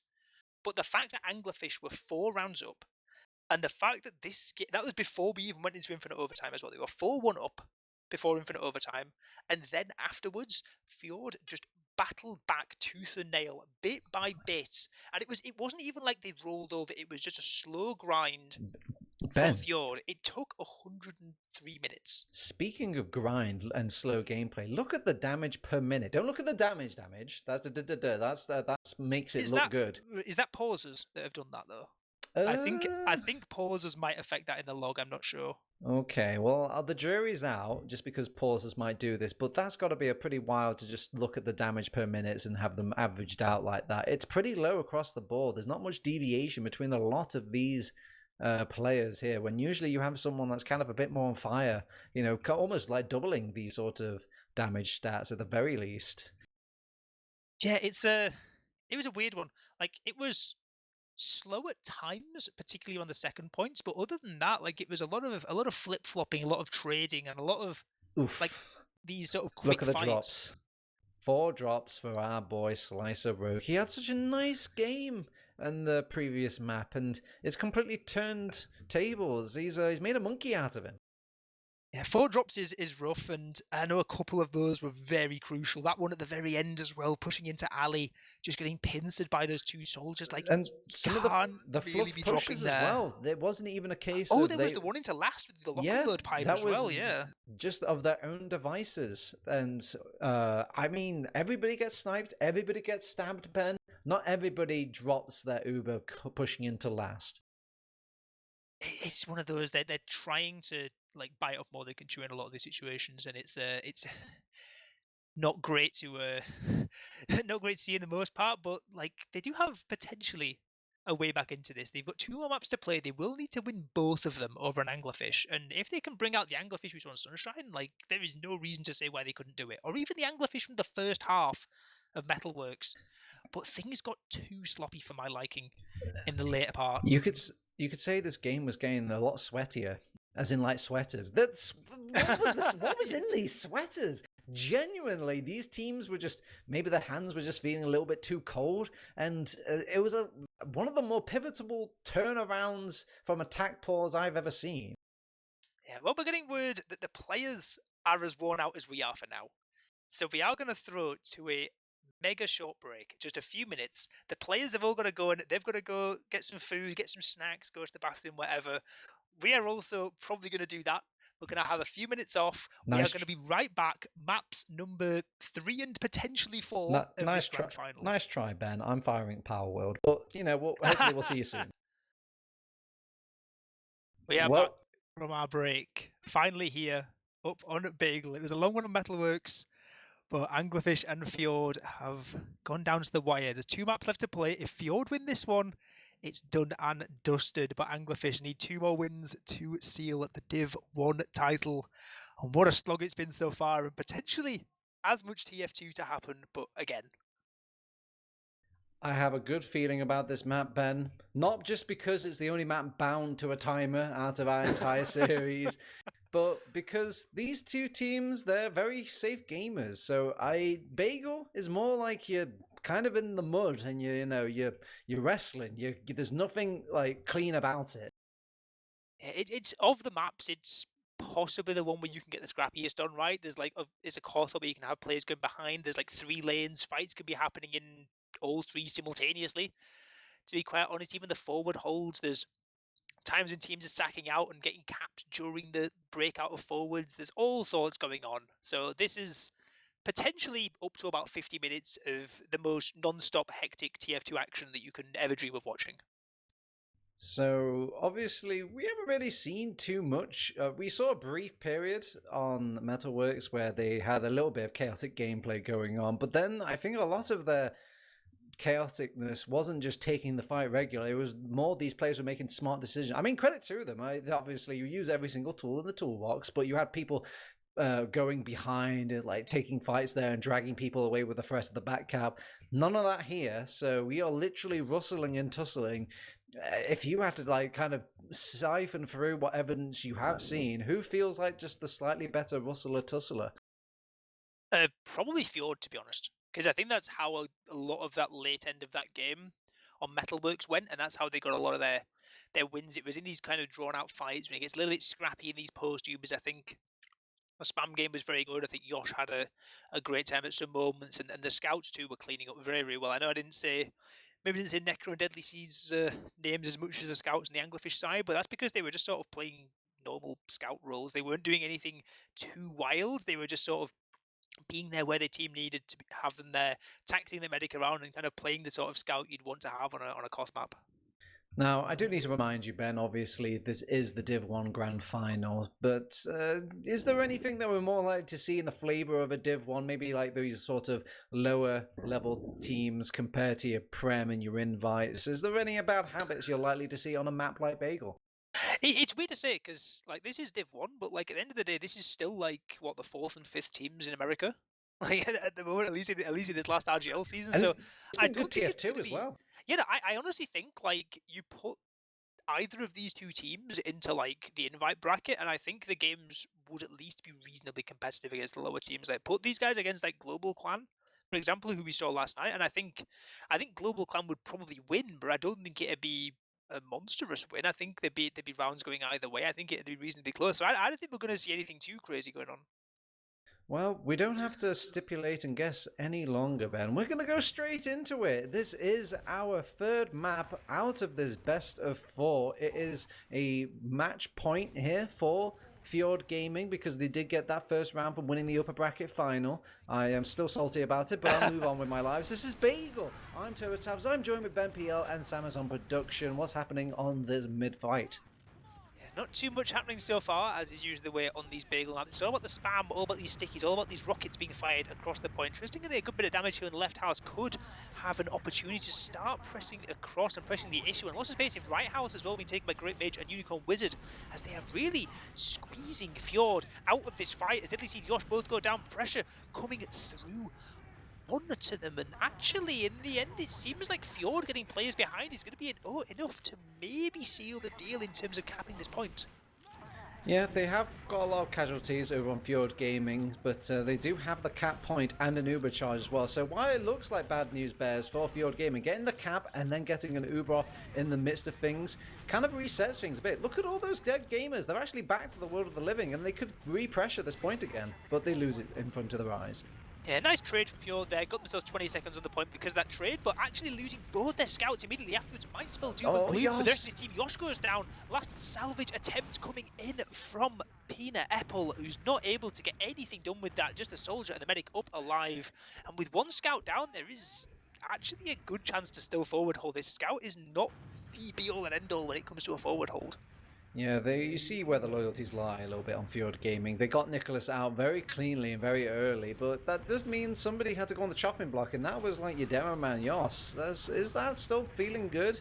We're going to try and push from 2 different doors here over on Fjord Gaming. Obviously, the flank is going to suffer a bit, as I think a majority of heals were actually on that side, and now the combo doesn't really make enough of a splash. Unicorn! A nice pop from Nicholas, though. Fastest finger first. It almost dies!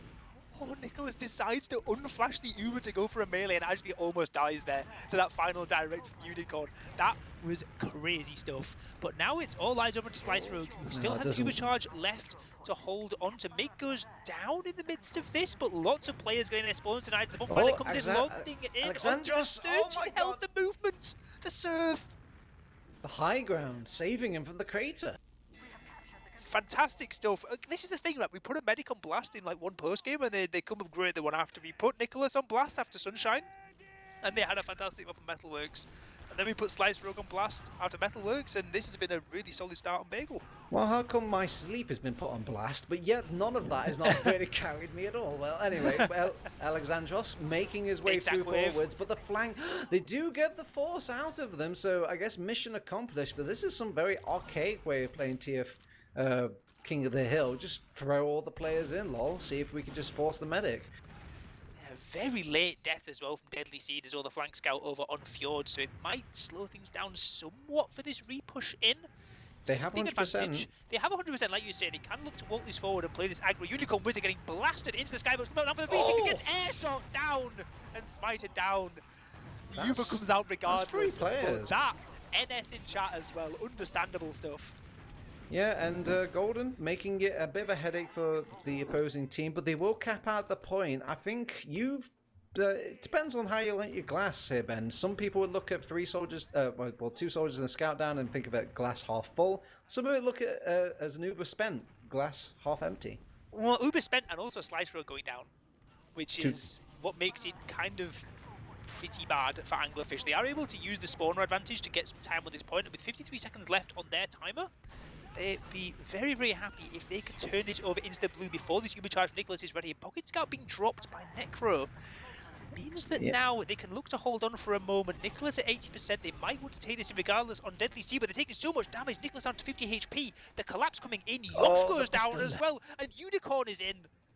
See, this is the ugly thing they don't tell you about medics on these King of the Hill maps. 98% Uber is still the exact same output as a 0% Uber. You haven't got the Uber until you've got it. So when they just took the fight over on Anglerfish and took the point back, who cares if you got a stinking Uber advantage? It means nothing until you got it.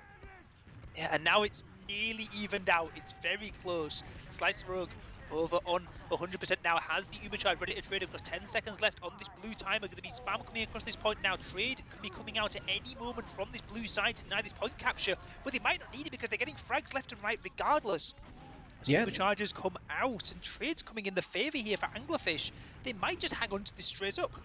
You were right. Left in the left house and the right house, they were losing those frags, and because those are the frags that are untouched by this Uber. And when all things were said and done, man, they had this advantage, but it whittled away because they just bought enough time on Anglerfish to get their own Uber. They went proactive with it, and thus that pushed them into overtime. So even if things went really bad, all they have to do is just do the simple capture back, and it would have been a 1 round. But they didn't even need that.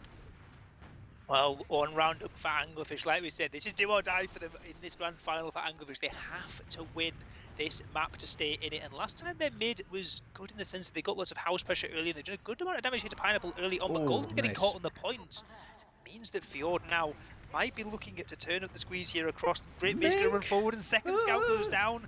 Big on 2 HP, Soldier Unicorn basically behind. And this is it's grim. Pineapple. But where is Slice Rogue? Slice Rogue has been hurt, man. He has been, he literally does not want to kind of stick around anymore. He gets picked off in a cruel fashion on that Metalworks, and now he's abandoning his team in the Hellfire moment. Yeah, as soon as that pocket scout goes down, though, I can imagine he gets quite awkward for a medic, especially on a cost map. He's normally the one dragging your medic around, and, well, now it's a bit worse than that because they've tried to barge through the forward hold, and, well, no Uber's traded out, fortunately, I guess, if you're Anglerfish, but that is a mulch.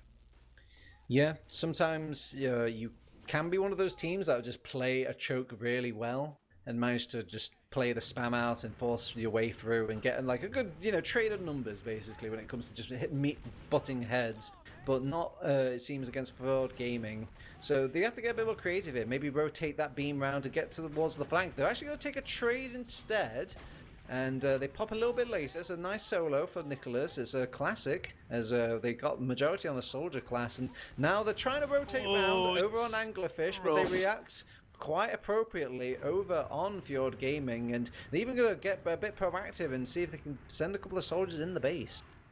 Yeah, Pineapple nearly catching that final frag over to Unicorn Wizard. That would have bought them a little bit more time. But now with Ubers out of the picture, it's maybe easier to break through this, but let's not be disillusioned here. Fjord Gaming have had 1 minute 30 on this point already. Tristan is in all the way around, and top gonna go down to the soldier of Alexandra's. Unicorn Wizard's gone in behind, trying to get onto Yosh. Yosh ducking and weaving and going down, and everyone's gone down. Never mind, the collapse is in from Golden and the Great Mage. The scouts doing the damage. Oh no, the scouts have one target in mind. It's Slice Rogue. They come from one direction and then they come at another. They will lose their lives, but I think it's about just getting those medics reset and reaffirmed. They won't cap the point straight away because they want the respawners to be kind to Slice Rogue and Unicorn Wizard, so they'll get them back quickly. There's 54 seconds on the Fjord timer. This is, like, this is very rough if you're an Anglerfish now. Fjord, they can barge their way in. Ubers, they can come straight in, actually, from this. Going to be a kill over onto Necro early on, so going to have to Deadly Seed, can be taking the point with this one. And 1 for 1, actually, will favour Fjord in terms of getting the point back. And look how much cap time they've got for free already. I mean, they had a lot of... But Unicorn goes in again. Well, what can you do when your medic goes down? And now Slice Rogue only has to keep one thing in mind, which is keep himself alive. And bonus objective, just keep the point not capping. That's oh my god, they're just letting it cap. Why are they letting them cap? What the hell? Okay, I don't quite understand that one. They're letting the point come through, and they're as really the timer scared. ticks down, it's very dangerous. This is going to be another Excuse me, Anglerfish. Hello, you're playing King of the Hill. You need to full be ad as well. What are they scared of? They still haven't capped. Oh, and they use anyway. They get used on regardless. They're gonna cap now, but now that look at all that time, they're not even capping and it quickly. The demo. Okay, They, well... well played from Fjord there with the sack wave. It was a really well-timed sack wave as soon as the cap came in, but at that point you either, as Anglerfish, you have two options. You either send your Medden combo all the way out so they survive the sack wave or bunker in a house or something, or you play very aggro, and when you get sacked into it, you just walk forward with the Uber and kill what you can. They kind of got the worst of both worlds there, and now are resorting to salvages once again because Tristan is coming in and getting the kill onto Nicholas, but there's 26 seconds left on this Fjord timer. Point going to be getting capped up shortly, surely. Oh. Mig getting juggled around. Players in the back line already trying to get into Slice Rogue. Cap going to come up soon. Necro going on beast mode here. All right. This is so weird from Anglerfish. They have the tools to say that they're supposed to be winning, but they give up a lot of it a lot of the time. They spend a lot of that chasing Alexandros all the way throughout the base, holding hands with each other, and, just making sure they're all kind of bunched up, chasing this one dude behind, when really, who cares? You should be going for the objective. Now it's gone into overtime. They will cap out this point, but you've got a pretty achievable goal over on Fjord Gaming. 1 minute and 24 seconds and an Uber charge to boot to get on to this point. Nicholas going to be sitting at around 50-ish. Wow, But they're dropping players. This is not what you want here on Fjord. It's a little Losing a annoying. demo straight away, because this, like, it's obviously losing the demo is not great. You lose about 10 seconds and that, but now, like, this is 10 seconds more of Uber building that Slice Rogue can do. Uber charge is going to be coming up as Yosh and Co are going to take space and left. I think it's fine. They just need to cap the point. They're still going to get their fresh, clean Uber. They're not even holding close to kind of force them at the door. They've already got a lot of cap time. Golden finally kind of clicks to what he should be doing, but he backs away. They're running away from the point. They can't run away from the point, though, because this is what happens, Ben. They, again, maybe a bit of bot gameplay coming out from Anglerfish here. They're not really realizing the big picture of things. Their core programming is telling them that Uber bad, run away, when really the point bad, they should stay on. Yeah, it's a weird scenario. Like, that play they did there was absolutely fine if it wasn't 0 seconds. But unfortunately, it was 0 seconds. They had to block the point. And again, into an Uber, it's scary. You have to do it. But for now, back to another mid-fight. Equalised up 1 round apiece for Anglerfish and Fjord in this grand final of Division 1. We see a bit of early pressure coming in now from Anglerfish towards the point. Golden actually getting a lot of time on this point for free, uncontested so far until Necro comes in. Tries to block this one out. And in the right house, we see Alexander's going to go down against Tristan. And Golden coming in. It's a big wipe here on this left house. Golden with 1 HP to their name at the end of the fight. But now attention turns over towards the medic over on Nicholas, who is getting bombed like crazy here on the grass. And he's forced all the way out to spawn. Okay, so it looked like both teams kind of playing a bit shy and timid there, but you did see Anglerfish actually taking a bit more to the fight to them. I'm not liking the point pressure much from either of these teams so far, but it's fine, we're just starting on Bagel. Tristan's getting bullied a lot here by Alexandros, who's trying to get revenge for the first mid-fight, and they get the caps through, and again, it's really nice timing, just a distraction in the house. Enough, they lose 1 player for it, but that is... Yeah, this is good. Well done, Necro. Look at this man blocking him. And like, Anglerfish like, it's broken. It's not working. And you need to kill the scout on the point. You can't just sit there and just hope that it's not going to get capped. And, well, okay, they take the Uber. Nice play from Fjord Gaming to make sure that they can't cap this outright. Use the Uber charge to fully at its full blocking potential. And also, even if they win the fight exchange with the Uber charge, they can't even cap it during the Uber on the side of Anglerfish. But they will cap it now. And that's the important part if you're over an Anglerfish. They get the timer on their own side ticking down. Timer's going to equalise in just a moment, and players might not be equalising because Pineapple's gone down in this house over to Unicorn Wizard. Great just come in. Massive flank. Nicholas goes down. Never mind, the crunch is huge from the rest of the flank. Very clutch from Necro, though. That's a nice kill, actually, onto the flank scout. It's something. It's annoying. It weakens the forward hold. That's like... they can maybe they will get those fastest respawners ever so slightly. Obviously, Great Mage won't be around for that, and they're not even deciding to hold forward with it, so maybe you're right, 1 player is enough to... Makes a late spawner as well. Okay, so we're back in the world, and Deadly Speed already trying to pressure that point. Look at them, very passive, but they actually walked too far. They really wanted to, I guess, force out this Uber charge and not have it control the pace of the game. But I mean, this is nice time exchange, really. You could just call this a good Uber. Yeah, it's a sack wave, and it's an early sack wave. It's what you need to do if you're on Fjord situation. But now they've got full ad, but they're doing full ad into a team who's going to be forward holding. And Deadly Seed has walked in very That's unawares of the wild. potential danger, just completely not expecting the forward hold. Great Mage coming in for a kill as well, and 2 frags down now. Pineapple's weak and I have to get healed up. And when these spawners come in, this Uber charge from Slice Rogue is slowly and slowly building up. There is advantage still, but it has to come in very fast. Yeah, Deadly Seed must think he must get an Uber charge as well if the Uber gets built on his team. But no, the flank will kind of miss out. They will die pretty easily to that such aggressive play. And this Uber advantage, which is supposed to be a really powerful point for them, is again weak. And they throw themselves into this lobby. And they finally rotate people around to this lobby now to kind of get it under control. But this Uber is all but dwindled away.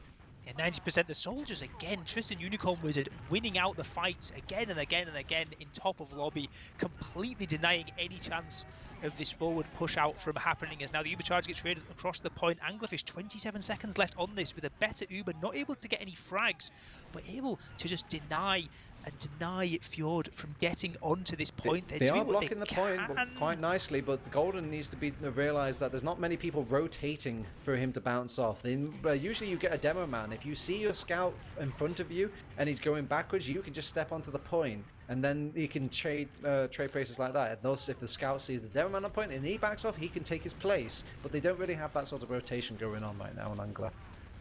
Yeah, Anglerfish, the one thing they've got going for them now, though, is they are still 2 minutes up on the clock. They are losing players, though, over on the side. Pineapple going to find a kill onto Unicorn Wizard and get some good spam away, so they have got a decent amount of space. It's going to be a late spawn on that soldier. Pineapple might be able to go for some crazy plays here, going in behind into lobby, but doesn't quite manage to land the rockets. This Pineapple is more like a pineapple, as he will go down.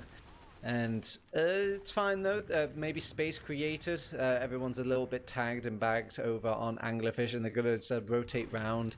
And they do need some time on the board. It's like a minute difference between these two teams, and they've got a lot on their plate to deal with. They can't even get the... Okay, they will get the kill on Alexandros, but he does trade out roamers, so it's not the biggest loss in the world. Pineapple is going to get the... cleaned up here, but they've got their own Uber charge. They're going to respond in kind and block the point. Keep in mind, and they get the kill onto Golden, who was trying to get out of that bad situation. Don't be scared. You can turn around at this point. Yeah, there we go. Man up. I guess they were worried about Tristan coming on from the other house, but... Oh, airshot from Unicorn! Oh, not the second one. Alexander's got destroyed by the first one, and on the landing down was not able to do the damage. And Anglerfish get themselves on the board again, 2-1 up here.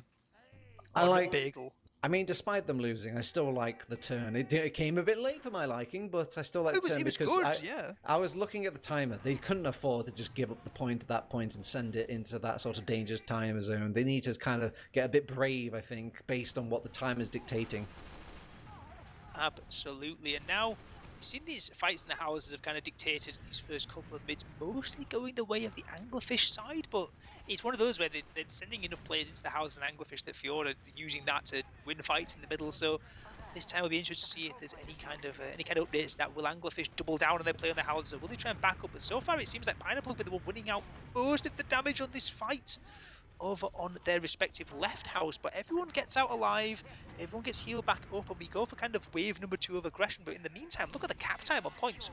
Yeah, the houses are being pressured at the same time. They're losing both house fights, so I guess they don't feel strong enough to kind of contest.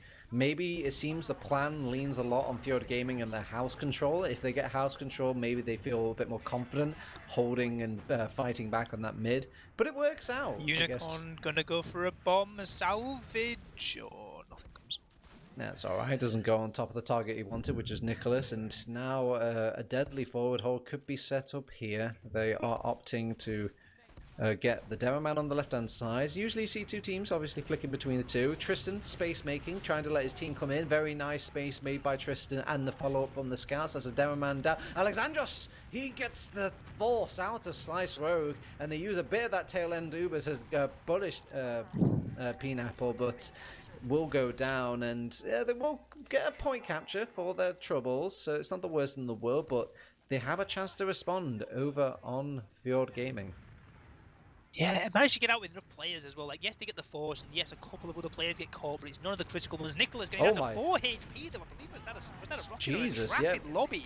Probably a Really mixture. close call for Nicholas there. Slice Rogue, he's Dropped going all to the go way down. down. No, it's Slice Rogue getting caught out. Now, Unicorn's going But to try and get they're salvage. losing a lot Everyone of on the blue players. side. The wave rolls forward here from the fish, trying to get in onto any players they can find, and they find everyone except Yosh and Nicholas. And honestly, this is kind of the same situation that we were in moments ago. But Anglerfish can call it mission success because despite losing their medic, their collapse was just about good enough. Yeah, they do get the medic out of the situation, but I do wonder in places like this, maybe it would be better to get a bit more like these fragging classes, a little less of the medic. It's not like Slice Rogue was going to get his Uber anytime soon, and it was coming down to the wire. And sometimes if you do really well at killing these combat classes, you might even get a med kill on top of it. Absolutely, but now it's all about the Uber charge from Fjord. 85% up on Nicholas, and that's the prime target for the Anglerfish. Unicorn was going to bomb in. They've already sent one of them with the soldiers. The full 4-man comes in, and they are all completely destroyed as Nicholas lives to fight another day, lives with the points, and has an Uber charge and a forward hold to hang up with. But last time Anglerfish, they were pretty quick at breaking out of this one. Yeah, they seem to do okay. Actually, both teams have their own little ways of doing it. There's been more quickies, actually, on the side of Fjord Gaming when it comes to busting these forward holds. But Tristan's just been doing a wonderful job. They've actually used the Uber very proactively. Nicholas milks it to the last possible second, and Alexandros is the only one that's going to keep it alive. Great Mage kind of pushes past. Crunch. Yeah, Great Mage tries to push past, but you're a lowly little scout, my buddy, and between a rock and a hard place like that, you are not destined to survive long. You don't even have the option to get up in the sky and run away in the upward trajectory. Yeah, the thing with this, right, is you don't want both your scouts in that fight there, that tight corridor. The soldiers will always win out there, and that's what we saw. Pineapple and Alexandros just able to splash so much damage around. One pro of this is that the Uber charge is now out of play, and that allows Great Mage to get straight in onto Deadly Seed. Alexandros going to get flanked around now by Great Mage, who's going to walk forward. Bombs landing in across onto the red side of the map, as Nicholas takes a little bit of spam. Even Ubers, remember, and not even players, though, because big damage landing over onto the Fjord combo. Pineapple's going to get punished there. I would have liked maybe Pineapple and Alexandros to do more of that behind play they were doing once upon a time, where the first round came from. I feel like you'll have a lot more impact if you start turning these heads rather than just damaging the heads and returning to your side, because usually you just go back into the very weak arms of your core that really need some space made and like breathing room. Absolutely, yeah. They were just they were always the back foot in that fight, but this time around it seems more like they're on the front foot here on Fjord. They've managed to break the forward hold. It's looking good for the red side as they start getting a bit of point pressure in, but the Uber trade can come across at any moment, and it's going to be getting ready to be used out here on Golden. I believe they're posturing for it, but Golden gets dropped to a quickie bomb across the point. Are they going to use anyway? They do use regardless, but Nicholas is safe. Oh, it's a disaster. They lose everything. They lose the pocket scout. They get their Uber forced. Great Mage to go for that flank there. They go into the juggler. They actually get a lot of damage and a pretty nice nuke from Tristan, but it leaves a couple of main characters behind. That's the medic and the scout, so they have enough tools in the toolbox to keep this midpoint defended. I don't understand. So, okay, they dropped Golden. Okay, that's gone wrong. It's not great, whatever, right? But why are we using on the demo after we've dropped the pocket scout? Why don't we just leave and just accept that it's kind of dead at that point? I mean, I don't think it's the worst in the world. I think I just would have liked if Mig standed on the point and used the invincibility to block the point a bit longer, but hey ho, we're going to use the Uber as soon as they come into the fight. Great Mage and the Unicorn. I've never seen a scout just ignored like that, but I guess they really wanted to make sure they got Slice Rogue out of action, and now the safe place is actually on the enemy's half of the map, as Great Mage and the Unicorn Wizard kind of infested the enemy base. And the important thing for this is that there's actually 6 seconds left, so someone has to get on this point imminently. Unicorn Wizard's going to be the one to draw the short straw and try and bomb in this point, get a bit of cap time, but so far they're getting air shot and denied down. Pineapple going to destroy the bombing soldiers here from Anglerfish. And again, it's these weird last little fights. It was looking like a good round for Anglerfish, but Fjord, when it mattered in the tail end, they were the ones to come up good. I feel like we're forgetting mechanics of the TF2 just a little bit. He jumps onto the point, and he does obviously put it in a state of overtime, but then he leaves the point, but there's somebody already blocking it. You ain't gaining time, you are just activating it. So this is kind of Missed out on a very hopeful fight, but well, it was still a fight they could have taken. Well, we've equalised out 2-2. It's essentially Nicholas. a best of 3 at this point, as Nicholas, like you say, has taken a ton of damage and has had to back out, so no heals for the rest of that team for a moment now. But Alexandros is maybe the one to keep an eye on, has gone all the way in behind, can leave his team a player down for now, but maybe that's not going to matter if they can come in for a big frag later on. Soldiers trade out 1-for-1. Pineapple going to walk forward and get traded out as well. Really low HP on the scouts now at Anglerfish. They're going to try and recollapse in with these soldiers down for Fjord. But Fjord, Uber charge will be ready soon. They can take a trade.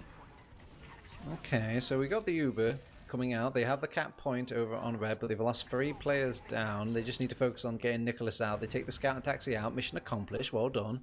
And they could re-enter this fight. I know there are a couple of players down, but you don't want them to set up for that forward hold. Alexandros getting proactive, but big shots. He will get a trade out, and that buys space for his team to get in. But no, somebody needs to pay attention to Tristan. Tristan, though, jumps past them, though.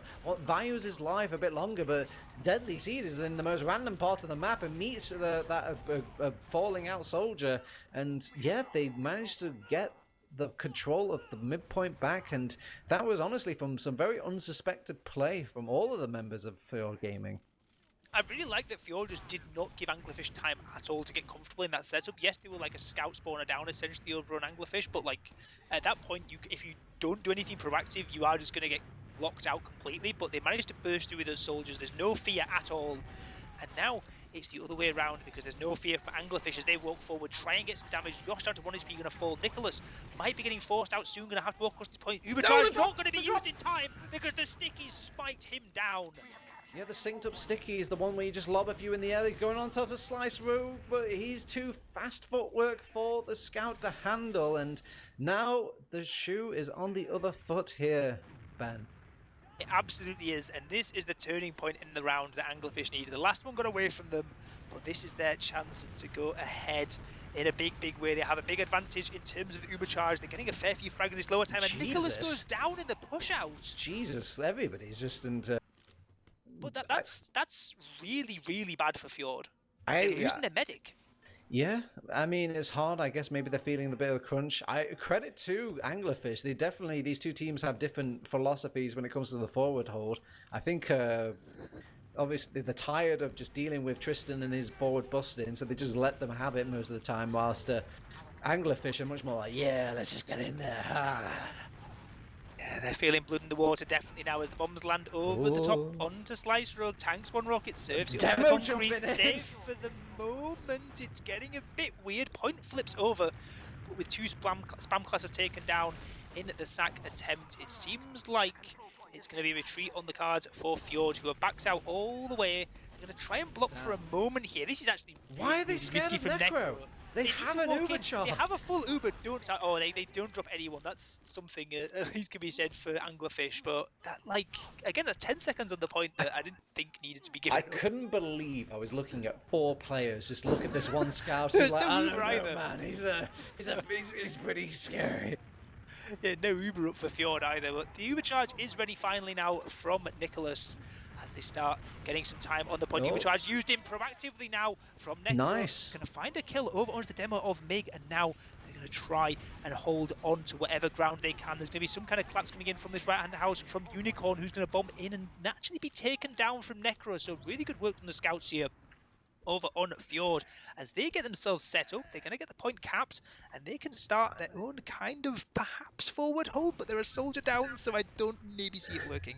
Ben, you went to Denver. You've been paying attention to the rule set of things, but is it first to 3 in the Bagel map? First to 4. First to 4, okay, so it's not quite ghetto game over if they do end up losing a round here. So, and I kind of think they're going to end up losing a round at the pace it's going. But that was an ambitious sack wave. I kind of like it with like a minute 20 or so on the clock. I wouldn't say it's no risk, but it's fairly low risk going in, and they got a lot of damage into Nicholas there over on Anglerfish. So Fjord now with time advantage, with mild Uber advantage, but certainly with position advantage, are going to try and hang on. Tristan and his little skip jump name a more iconic duo as they are just enters in, but not really buying much space for his team. The drop. Oh, sad days. And they use straight away on Nicholas. You get an Uber, you get an Uber. It's a free Uber for everybody, and no one's dying on the side of Fjord Gaming. And I mean, I like the jump from Tristan, but he's going for a behind play. You kind of lose a lot of the space power that you make from busting in like that when you go behind and let your team kind of deal with the flak. There's also, they were just taking so much spam, like you say, on that grass, and now with 10 seconds left, it's all or nothing for this round now for Anglerfish. They have to burst forward, they have to try and get in, but losing Medic, losing Soldier, losing Scout, they're losing practically everyone. They're Tristan's trying to get a bit of cap time, great but mage, he's playing off the damage of Tristan, and now you're going to have to really dig deep. They actually one Scout. There's no way, there's a Medic. They need to focus the same targets though, and they're not, so... That's going to be over time. That's going to be this round. And, well, thank goodness they are playing to 4 rounds here. There's still hope in the hearts if you're Anglerfish. Well, it's one more chance for Fjord. This could be it. This could be the Div 1 winning round for Fjord. Championship point here on Bagel as we see the rollouts come in. Mid-fights, for the most part, been going Anglerfish's way on all the maps, including Bagel. But the rest of these fights later on into these games, they've been catching so many good kills over to Slice Rogue at really important times. So Fjord looking to keep that up, see if they can secure it here. You can feel the bit more tension now. You can see that not many people was willing to kind of cut across the point. A Unicorn Wizard and a Great Mage are going to be overwhelmed, and this has got to be a nice confident start here for Fjord Gaming. And keep in mind, the mental damage that could be made onto Angler kind of doubles in moments like this, where it feels like this is the moment that you're about to lose.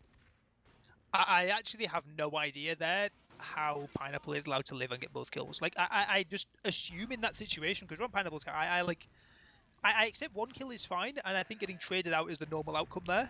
But I actually have no idea how you get the second kill and live. That's absolutely outrageous. Maybe because he had his help from his friend Pineapple, because he did come in and do a lot of help to this apparent mystery pineapple person. I don't know who you're talking about here, Ben. Well, we're talking about an Uber charge now, because the Uber charge has been traded out, but look how much later Nicholas is able to use this Uber charge, flashing around a lot of players regardless. Tristan catching a couple of frags, actually, big as well. Great Mage goes down, salvage attempt coming in from Alexandros, big rocket up into the air, Slice Rogue can't land on the pack. Who took the health pack? I want names, says Slice Rogue. Who took the health pack? It had my name on it, and I died because of it. And now they have to wait a few more agonizing seconds to get onto this point. Going to be 1 minute and 44 seconds for Fjord off the back of that one mid-fight and that one nice forward hold. These Uber trades have been great from Fjord all map long, dragging out the timer whenever they need to do it. And now, roughly even Ubers. They're going to have to do it the hard way this time around. They're going to have to try and barge forward, try and barge their way in on to this point, but there is a full setup in play. There's everyone sticking across. We've got a Scout playing around with the Medic, trying to block any captain from coming through, and we're going to have Uber charges ready in about another 15 seconds. Okay, nice blocking coming out from Golden and Co. So it's still, so whatever you can just get your time and where you can find it. Wow, we're kind of ignoring a little bit of a Great Mage, and he Nicholas will go down. And oh god, Nicholas has gone down. Now they're all gonna probably go for Slice Rogue, and they're a little bit aware of it, but hopefully they don't pedal back too much that they kind of give up the point, which it doesn't seem to be the case here. And yeah, this is a nice kind of turnaround for Anglerfish. I like the turn of aggression there. It was a bit weird, a bit spammy, and at one moment they just realised, wait, we've got really good positioning, we've got really good spam, let's just walk our flank forward, and let's try and take fights, take names, and they do find the all-important kill over onto Nicholas. So now, 50-ish% advantage for Anglerfish. Timers equalised, Pineapple's gone down, Ubercharge used forward into Sackwave. There's going to be a couple of players going behind too, so this might get even weird. The demo is behind. What the? Yoss is going to try and return back, but I think he's going to meet Unicorn Wizard. Yeah, he goes down, and this is why you don't really see too many players going behind like that, at least or demos at least. Yeah, in the Sackwave, like, once you've sacked the Ubercharge is used, you kind of may as well just kill line, unless you're going to get an important kill, like a demo or something. You can't do anything in those positions. But now they've got the forward hold, so they could force this Uber at the door and then just get ready with the Scout taxi.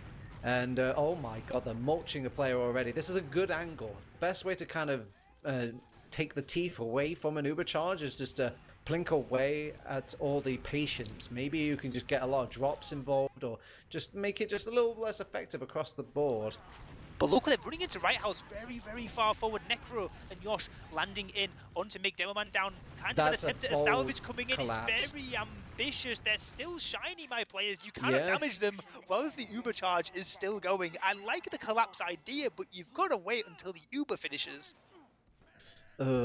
Well, it's okay. They got a lot of time for that. 28 seconds. Ben. So, and they have an Uber charge, so that their safe gameplay does lead them to some sort of promised land that they could do. Now they're actually going to push in from the house way. They've Ubered straight away. Scout taxi out straight away. They're all bunching up though. Look at everybody's occupying the same space. Imagine if some soldiers were just boyfriend bombing that. That would have been painful. But they will claim back to the point. Nobody dies, and now they can maybe play this game of just blocking the point. They don't have the Uber charge quite yet on Nicholas, but they're gonna get it at this rate if they don't throw someone in. And they're gonna maybe Yosh goes down, nice. They're gonna get a couple of people in house as well, so they're still reflected. Slice Rogue is dead. Slice Rogue has to be dead. You want surely has to, yes. But now look, there's only 2 players left. Don't click Nicholas. Nicholas is useless at this point. You need to get onto the point, my friend. They're capping it right now. And they slay the man with a sword, and credit to Mig, he is delaying that cap as long as possible. Nice double kill. Pineapple's gonna come back. He's not gonna cap the point. Holy based, as he wants to get a nice fortunate respawns for his team and squad, and they're coming back in. Slice Rogue is back to the world of the living, and they're taking the fight. Keep in mind, they just need to cap the point. Alexandros goes down. That's a double, stand at the point. No one can block this. By the flank, the Scout Chariot comes in. There's a 3-3. My God, is this holy cinema? Capping the point there, it's a big risk. You have to be confident that your teammates are going to be in there at the right time to block that. Like, it's so much harder. Like, once you've got a lot of cap time and the enemy team has it in overtime, you can just sit off it and you can cap it at your leisure at that moment. But they just lost their soldier and the reinforcements were not there. And now we go down to the decider round. Now or never, both these teams. Anglerfish win it, we go to map 4. Fjord win it. They win the entirety of Division 1 here at the RGL LAN 2025. It could not get closer than this. This is not a game of strength. This is a game of weaknesses. I feel like both teams are just kind of being hit over the head with their weaknesses, and it seems who kind of doesn't show their weaknesses first. They're going to trade out a couple of players in both of their respective houses. They're trading continue. Nice sort of reconnect by a Unicorn Wizard, but again, still more trading. Slice Rogue is like, this is way too hot for me to handle, and he just leaves his boys to go and die for the cause, as he just wants to keep his Uber charge alive. Mig got a bit abandoned there by everyone. There was a bit of a fight on the right house from Fjord's perspective. It worked out really well for their flank, but then when the re-engagement comes in, Mig was just left out to dry on the grass. And yeah, Salisbury gets out alive with an Uber, but it's an Uber that they're going to have to try and use into a forward hold, because look at the space being taken so far. Tristan going to bomb in, try and get into Pineapple. Pineapple jumps away very far. Tristan goes down, and Mig's going to fall as well at this rate, taking a ton of damage on the concrete, and Fjord are hanging on tight. Look at that square space that you have on concrete. You don't really have much room to breathe if you're going to make these sorts of forced slow push plays. And they think that was the best way forward, as they did try and get one soldier in, but it's just so easy for a Deberman, soldier rockets to get hit by him, Scout shooting up as well, safety of the lower ground. And they use the Uber. They kind of blindside them a bit. Alexandros, I hardly knew you. Mig does go down. Pineapple coming in from behind for the huge flank, and will take a lot of names with him with the help of Yos. And Great Mage. Yeah, Slice Rogue is gone back. All the way back. Is going to get that Uber charge, trying bubbling away again. But again, this defensive nature of Anglerfish keeps making me think that they could do with a bit of scrap in their life. Mig was just caught out completely. There was right behind the Uber, and a soldier just comes up from main and bombs and lands straight in their faces. Now they're going to try and scrap their way in without Uber charges on play for either of these teams. They're going to get a couple of frags. Gold needs to get this frag to Alexandros. There we go. They've equalized it out 2 for 2. Great Mage. Oh no, he shoots early. He shoots early against Nicholas, so they're aware that he's around that corner. He could have got a nice little wrap around there, and they meet him on his exit. And Golden goes down as well. He's the only scout playing that point. Mig goes down because Slicer completely wants to just get out of a bad situation. Who's playing like a bot now?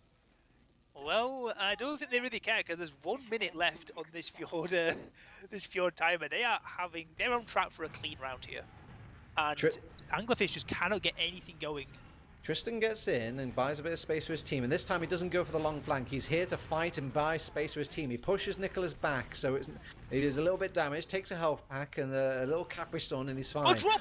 The drop! This pipe! What a weapon! What a weapon! Tip the jar! It's come in clutch in the most important moment of the entire grand final. The pipe of a lifetime from Yosh, all the way in, landing in Slice Rogue's face, and with 22 seconds left, no Uber charge.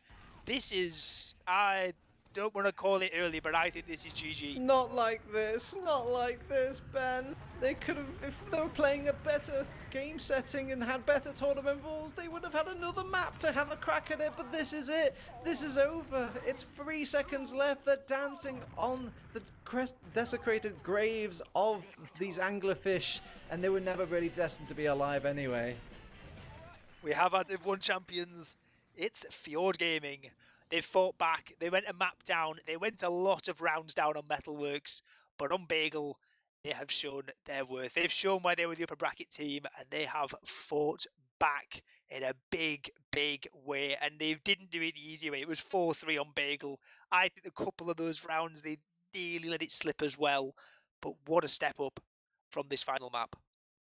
We did predict that it would be a convincing showing from Fjord Gaming.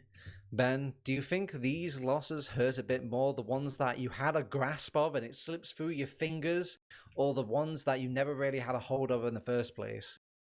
I think, at least for Anglerfish, this probably feels pretty rough, because I think all three of these, obviously they won Sunshine, I think the other two maps they definitely, I think, should have won, at least in some regard. Metalworks, of course, they were 4-1 up, and that one slipped and slipped and slipped gradually, but this one's a bit weirder. There was both teams were kind of making some mistakes. There was some weird Ubers, some weird drops from both the medics, and it was one of those Bagel games, right? It's going to come down to a matter of a few moments, and that last round Fjord just stepped up to another level, and there was no real mistakes from them. They locked in that round number 7 where it really counts. Again, it was a close match throughout. I know the scoreline might be a little bit deceiving. You're like, only one round extra. One map compared to Fjord Gaming. No, this was kind of a heartbreaker for poor Anglerfish. Oh god, my heart goes out to them, because again, I've been a fan of the gameplay. I was actually really enjoying these two Titans kind of playing off in their sort of what is kind of albeit defensive gameplay, but it was like clean, it was coordinated, and it was caring. It really was, and I think Fjord in that last map, particularly later on, I think we've got the logs. I think a couple of their players stepped up. I think in particular their scouts, who I wouldn't say went missing earlier in the series, but they weren't having the impact. I know Bagel course maps in general are places where the scouts can really have impact, but we saw Necro and we saw Deadly Seed both putting up big numbers, big frags, cleaning up what they needed to, and not really getting caught that much either. So I think they were like really came into their own in this last map, and they should get some credit for this.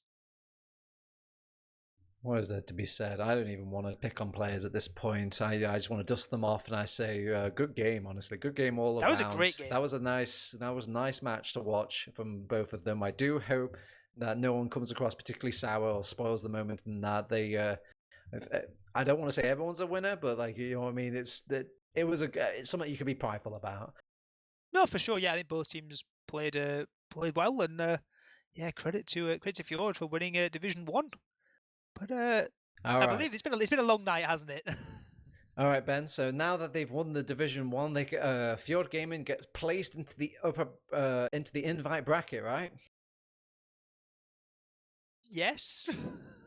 No, I'm lying with you. They don't get that. You get nothing. They're already an invite anyway, but just not in the invite for the LAN.